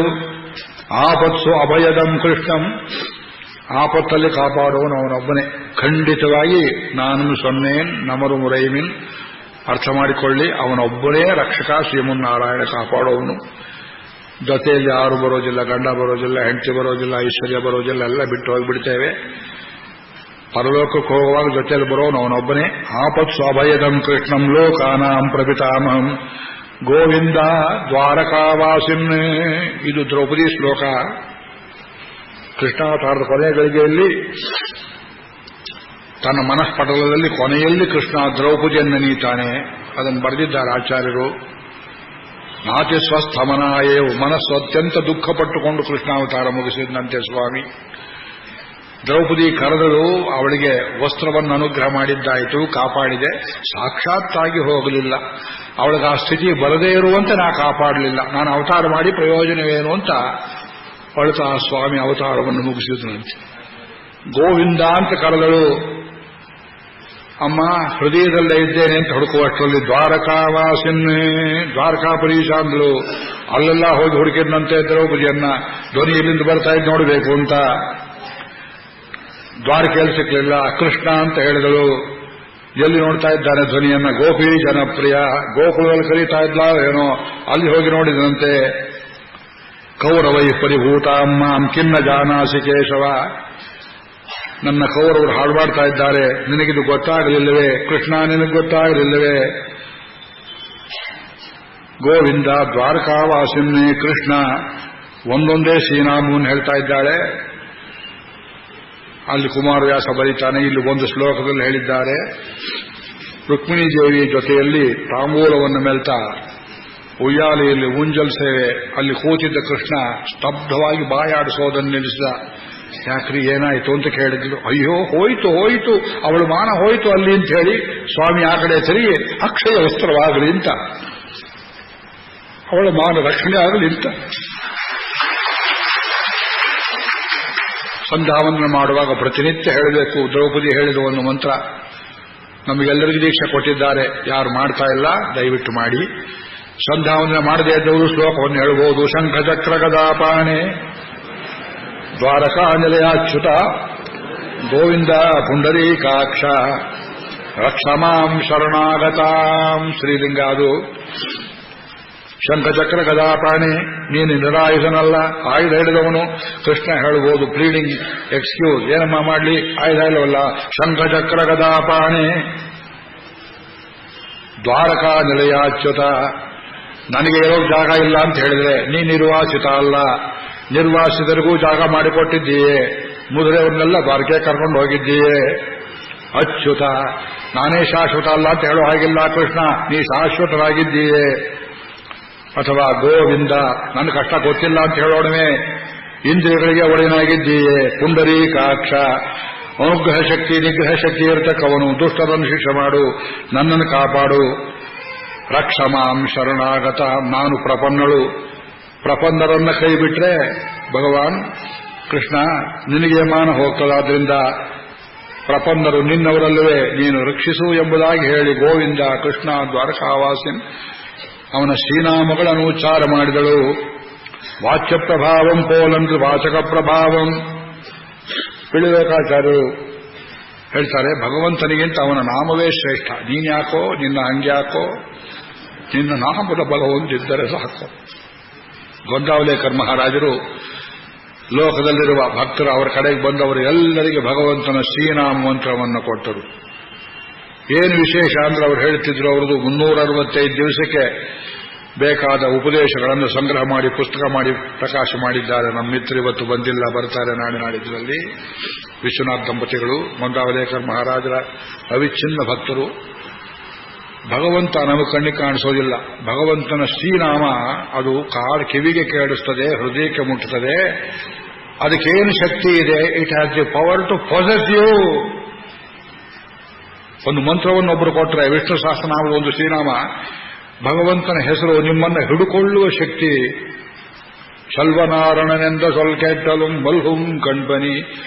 ನಾಳೆ ಹೇಳ್ತೇನೆ, ಆಳ್ವಾರರು ಈ ನಾರಾಯಣ ಅಂತ ಶಬ್ದ ಕೇಳಿದ್ರೆ ಹೃದಯದಲ್ಲಿ ವಿಕಾರವಾಗ್ತದಲ್ಲ, ಆ ನಾಮಕ್ಕೆ ಆ ಶಕ್ತಿ ಇದೆಯೋ, ನಾನೇ ಹುಚ್ಚಾಗಿದ್ದೇನೆ ಅಂತ ಪರೀಕ್ಷೆ ಮಾಡುವುದಕ್ಕೆ ಒಂದು ಕಡೆ ಹೋಗಿ ಪರೀಕ್ಷೆ ಮಾಡಿದರು. ಆ ನಾಮಕ್ಕೆ ಆ ಶಕ್ತಿ ಇದೆ. ಭಗವನ್ ನಾಮಕ್ಕೆ ನಮ್ಮನ್ನು ಹಿಡಿದುಕೊಳ್ಳುವ ಶಕ್ತಿ ಇದೆ. ನೀವು ಬಿಟ್ಟು ಬಿಡೋದಿಲ್ಲ. 1,00,000 ಸಲ ನೀವು ಜಪ ಮಾಡಿ ಒಂದು ಮಂತ್ರವನ್ನು, ಒಂದು ಶ್ರೀನಾಮವನ್ನು, ಅದು ನಿಮ್ಮನ್ನು ವಶ ಮಾಡಿಕೊಂಡು ಬಿಡ್ತದೆ. You have to surrender yourself. ನಿಮಗೆ ಆಪತ್ತು ಬಂದರೆ ಅದು ಮೊದಲು ಸಿಗ್ನಲ್ ಪತ್ತೆ ಮಾಡಿ ನಿಮ್ಮ ರಕ್ಷಣೆ ಮಾಡುತ್ತೆ. ವಾಚ್ಯ ಪ್ರಭಾವಂ ಪೋಲಂದ್ರೆ ವಾಚಕ ಪ್ರಭಾವಂ ಅವನ್ ದೂರ ಸ್ಥಾನಾನಾಲಂ. ಇದು ಕೆಟ್ಟಿ ನಿಂತಿರುವುದವಂ. ಆ ಭಗವಂತ ದೂರದಲ್ಲಿದ್ರು ಶ್ರೀನಾಮ ಹತ್ತಿರದಲ್ಲಿರುತ್ತೆ. ದ್ರೌಪದಿಗೆ ಆಪತ್ತಿವೆ ಪುಡುವೈ ಚುರಂದದೆ ತಿರುನಾಮವಿರೆ. ಅವಳಿಗೆ ಗೋವಿಂದ ಅನ್ನುವ ನಾಮವೇ ಅಕ್ಷಯ ವಸ್ತ್ರವನ್ನು ಕೊಟ್ಟು ಬಿಡಿತು. ಕೃಷ್ಣ ಕೊಟ್ಟನೋ ಗೋವಿಂದ ನಾಮ ಕೊಟ್ಟಿತೋ, ಕೃಷ್ಣನಿಗಿಂತ ಅವನ ಶ್ರೀನಾಮವೇ ದೊಡ್ಡದು. ತುಂಜುಂಪೋದಗೈಮಿನ್ ತುಯರಿಲ್ ಸೊಲ್ಲಿರುಂ ನನ್ರಾಂ ಪೆತ್ತತಾಯಿನುಮಾಯಿನಂ ಸೊಲ್ಲುಂ. ಆ ನಾರಾಯಣನೆನ್ನ ಹೆಸರನ್ನ ಕಂಡುಕೊಂಡೆ. ನಾರಾಯಣವೆನ್ನುನ್ನಾಮಂ ಕಿಡುಮಿಡರಾಯವೆಲ್ಲಾಂ ಕೇಶವಾವೆನ್ನ. ನಾಳೆ ಈ ತಿರುವಾಮಿ ಪಾಸುಗಳನ್ನು ಹೇಳ್ತೇನೆ. ಕೆಡುಮಿಡರಾಯವೆಲ್ಲಾಂ ಕೇಶವಾವೆನ್ನ. 10 ಜನ್ಮದಲ್ಲಿ ಸಂಪಾದನೆ ಮಾಡಿರೋ ಪಾಪಗಳನ್ನೆಲ್ಲ ಕೇಶವ ಅಂತ ಒಂದ್ಸಲ ಹೇಳಿದ್ರೆ, ಇಡರಾಯವೆಲ್ಲ ಅಂಕೆಳು ನಾಳುಂ ಕೊಡವಿನೇ ಶಯ್ಯಂ ಕೂತಿನ ತಮರ್ಗಳಂ ಕುರುಹಿಲ್ಲ. ವಿಡಮುಡಿ ಅರವಿಲ್ ಆ ತಿರುವನಂತಪುರದಲ್ಲಿ ಮಲಗಿರೋ ಸ್ವಾಮಿ ವಿಷಯದಲ್ಲಿ ಪದ್ಯಗಳು ಹೇಳ್ತಾರೆ. 108 ತಿರುಪತಿಗಳಲ್ಲಿ ಒಂದೊಂದು ಹೆಸರಲ್ಲಿ ಭಗವಂತ. ಪುಂಡರೀಕಾಕ್ಷ, ತಿರುವೆಳ್ಳರೈ ಪೆರುಮಾಳ್ ಪುಂಡರೀಕಾಕ್ಷ ಅಂತ ಆ ಸ್ವಾಮಿಯನ್ನು ನೋಡಿ ಸೇರಿದ ಹತ್ರ ಬಾಚಿ ತಬ್ಬಿಕೊಂಡ್ಬಿಡ್ಬೇಕು ಅಂತ ಅನಿಸುತ್ತೆ. ದೇವಸ್ಥಾನ ಬಿಟ್ಟು ಬರೋದಕ್ಕೆ ಮನಸ್ಸಾಗೋದಿಲ್ಲ. ರಾಮಾನುಜಾಚಾರ್ಯರಿಗೆ ವಿಷಪ್ರಾಶನವಾದ ಮೇಲೆ ಆಚಾರ್ಯರು ಶಿಷ್ಯರ ಸಲಹೆಯಂತೆ ಶ್ರೀರಂಗವನ್ನು ಬಿಟ್ಟು 12 ವರ್ಷ ವಾಸ ಮಾಡಿದ ಕ್ಷೇತ್ರ ಪುಂಡರೀಕಾಕ್ಷ ಪೆರುಮಾಳ್ ದರ್ಶನ ಮಾಡಿ ಕಾಳಮೇಘ ಪೆರುಮಾಳ್, ಏರಿಕಾರ್ಥ ಪೆರುಮಾನ್, ಕರುಣಾಕರ ಅಂತ ಹೆಸರು. ಮಧುರಾಂತಕದ ರಾಮಚಂದ್ರನಿಗೆ ಕರುಣಾಕರ ಎಂಬುದಾಗಿ ಹೆಸರು. ಅರ್ಚಾಮೂರ್ತಿ ವೈಶಿಷ್ಟ್ಯ. ಬಾಯಿ ತಪ್ಪಿ ಅಕಸ್ಮಾತ್ ಒಂದು ಶ್ರೀರಾಮವನ್ನು ಹೇಳಿದ್ರೆ ಹಿಡ್ಕೊಳ್ಳುತ್ತದೆ ಎಂಬುದಾಗಿ ದ್ರೌಪದಿ ಪ್ರಸಂಗ ನಮಗೆ ತಿಳಿಸುತ್ತದೆ. ದ್ರೌಪದಿ ಓರಲ್ತಾಳೆ, ಗೋಪಾಡ್ತಾಳೆ. ಭಗವಂತನ ನಾಮ ಅವಳನ್ನು ರಕ್ಷಿಸುವುದು ಎಂಬುದಕ್ಕೆ ಇವತ್ತು ಮಂಗಳಾಶಾಸನ ಒಳ್ಳೆ ಘಟ್ಟಕ್ಕೆ ನಿಲ್ಲಿಸಿದ್ದೇನೆ. ನಾಳೆ ಮತ್ತೆ ಇದೇ ಎಳೆ ನಡ್ಕೊಂಡು ಕುಮಾರವ್ಯಾಸ ಭಾರತವನ್ನು ಓದಿ ಇಲ್ಲಿ ಇನ್ನಷ್ಟು ತತ್ವಗಳನ್ನು ಶೋಧಿಸೋಣ. ಆಮೇಲೆ ಭೀಮ ಅರ್ಜುನರು ಭಯಂಕರ ಪ್ರತಿಜ್ಞೆಗಳನ್ನು ಮಾಡ್ತಾರೆ. ಅದಗಳನ್ನು ತಡೆಯಲಾರದೆ ಧೃತರಾಷ್ಟ್ರ ದ್ರೌಪದಿಯನ್ನು ಸಮಾಧಾನ ಮಾಡಿ ವರಗಳನ್ನು ಕೊಡ್ತಾನೆ. ಆಕೆ 2 ವರಗಳಲ್ಲಿ ತನ್ನ ಪತಿಯರು ದಾಸತ್ವದಿಂದ ಮುಕ್ತವಾಗಬೇಕು ಅಂತ ಅಷ್ಟೇ ಕೇಳ್ಕೊಳ್ತಾಳೆ. ಅವರ ಆಯುಧಗಳನ್ನು ಕೊಡಬೇಕು ಅಂತ ಕೇಳ್ಕೊಳ್ತಾಳೆ. ಐಶ್ವರ್ಯ ಕೊಡ್ತೇನೆ ಅಂದ್ರೆ ಬೇಡ, ನಮ್ಮ ಯಜಮಾನರು ತಾವೇ ಸಂಪಾದನೆ ಮಾಡ್ಕೊಳ್ತಾಳೆ ಎಂದು ಬಿಡ್ತಾಳೆ ದ್ರೌಪದಿ. ಆಗ ಧೃತರಾಷ್ಟ್ರನೇ ಸ್ವಂತ ಇಚ್ಛೆಯಿಂದ ಭೀಮಾರ್ಜುನರ ಪ್ರತಿಜ್ಞೆಯನ್ನು ನಿಜವಾಗುತ್ತೋ ಅನ್ನೋ ಭಯದಿಂದ ತತ್ತರಿಸಿ, ಇಲ್ಲಮ್ಮ ಅವರು ಸೋತದ್ದೆಲ್ಲ ವಾಪಸ್ ಕೊಟ್ಟಿದ್ದೇನೆ, ಎಲ್ಲ ಸುಖವಾಗಿ ಊರಿಗೆ ಹೋಗಿ ಅಂತ ಹೇಳುವಾಗ ತೊಡೆ ತಟ್ಟಿಕೊಂಡು ಹೆಂಗಸನ ಬಲದಿಂದ ಪಾಂಡವರು ಪಾರಾದರು ಅಂತ ಹಾಳು ಕರ್ಣ, ದುಶ್ಯಾಸನ, ಜಂಬುವನ್ನು ಪಡ್ತಾರೆ. ನಿನಗೇನು ಗತಿ ಮಾಡ್ತೇನೆ ನೋಡು ಅಂತಾನೆ ಭೀಮ. ಅರ್ಧ ದಾರಿಗೆ ಹೋದ ಮೇಲೆ 2ನೇ ಸಲ ಜೂಜಿ ಕರೆಸ್ತಾರೆ. ಮಹಾರಾಜರೇ, ಮಾಡಿದ ಕೆಲಸ ಎಲ್ಲ ಕೆಡಿಸಿಬಿಟ್ರಲ್ಲ ನೀವು ಎಂಬುದಾಗಿ ಶಕುನಿಯು, ಕರ್ಣನು, ದುರ್ಯೋಧನನು ಧೃತರಾಷ್ಟ್ರನ ತಲೆಯನ್ನು ಕೆಡಿಸಿ 2ನೇ ಸಲ ಅನುದ್ಯೂತಕ್ಕೆ ಕರೀತಾರೆ. ಅದರಲ್ಲಿ ವನವಾಸ, ಅಜ್ಞಾತವಾಸ. ನಾಳೆ ಈ ಕಥೆ ಮುಗಿದ್ರೆ ಸಭಾಪೂರ್ವಕ ಮಂಗಳವನ್ನು ಹಾಡಿ ವನಪರ್ವಕ್ಕೆ ಪ್ರವೇಶ ಮಾಡುತ್ತಿದ್ದೇವೆ. ಇದು ಈಗ ಮಂಗಳವನ್ನು ಪಾಡೋಣ. ಇವತ್ತು 10 ನಿಮಿಷ ಹೆಚ್ಚಾಯಿತು, ದಯವಿಟ್ಟು ಕ್ಷಮಿಸಬೇಕು. ಇಮಾಂ ಭಾರತ ಸಾವಿತ್ರೀಂ ಪ್ರಾತರುತ್ಥಾಯ ಪಠೇತ್ ಸ ಭಾರತ ಫಲಂ ಪ್ರಾಪ್ಯ ಪರಂ ಬ್ರಹ್ಮಾಧಿಗಚ್ಚತಿ. ಹರ್ಷಸ್ಥಾನ ಸಹಸ್ರಾಣಿ ಭಯಸ್ಥಾನ ಶತಾನಿ ಚ ದಿವಸೇ ದಿವಸೇ ಮೂಢಂ ಆವಿಶಂತಿನ ಪಂಡಿತಂ. ಊರ್ಧ್ವಬಾಹುರ್ವಿರೋಮ್ಯೇಷ ನ ಚ ಗಚ್ಚತ್ ಶೃಣೋತಿ ಮೇ ಧರ್ಮಾದತ್ತಚ್ಚ ಕಾಮಶ್ಚ ಸ ಕಿಮರ್ಥಂ ನ ಸೇವ್ಯತೆ ನ ಜಾತು ಕಾಮಾನ್ನ ಭಯಾನ್ನ ಲೋಭಾತ್. ಧರ್ಮಂತ್ಯಜೇ ಜೀವಿತಸ್ಯಾಭಿಹೇತೋಃ ನಿತ್ಯೋ ಧರ್ಮಃ ಸುಖದುಃಖೇ ತ್ವನಿತ್ಯೇ ಜೀವೋ ನಿತ್ಯ ಹೇತುರಸ್ಯ ತ್ವನಿತ್ಯಃ. ಕಾರ್ಕಂ ವೇದಂ ಇಮಂ ವಿದ್ವಾನ್ ಶ್ರಾವಯಿತ್ವಾರ್ಥಮಶ್ನುತೆ ನಿಯಮಸ್ಥ ಶುಚಿಶ್ರೋತ ಶೃಣ್ವನ್ ಸಫಲಮಶ್ನುತೆ. ನಾರಾಯಣಂ ನಮಸ್ಕೃತ್ಯ ನರಂ ಚೈವ ನರೋತ್ತಮಂ ದೇವೀಂ ಸರಸ್ವತೀಂ ವ್ಯಾಸಂ ತತೋ ಜಯಮುದೀರಯೇತ್. ನಾರಾಯಣಂ ನಮಸ್ಕೃತ್ಯ ನರಂ ಚೈವ ನರೋತ್ತಮಂ ದೇವೀಂ ಸರಸ್ವತೀಂ ವ್ಯಾಸಂ ತತೋ ಜಯಮುದೀರಯೇತ್. ಸ್ವಸ್ತಿ ಪ್ರಜಾಭ್ಯ ಪರಿಪಾಲಯಂತಾಂ ನ್ಯಾಯೇನ ಮಾರ್ಗೇಣ ಮಹಿಂ ಮಹಿಷಾಃ. ಗೋಬ್ರಾಹ್ಮಣೇಭ್ಯ ಶುಭಮಸ್ತು ನಿತ್ಯಂ. ಲೋಕಾಃ ಸಮಸ್ತಾಃ ಸುಖಿನೋ ಭವಂತು. ಮಂಗಳಂ ಮಂಗಳಂ ಮಂಗಳಂ. ನಿತ್ಯಶ್ರೀ ನಿತ್ಯಮಂಗಳಂ.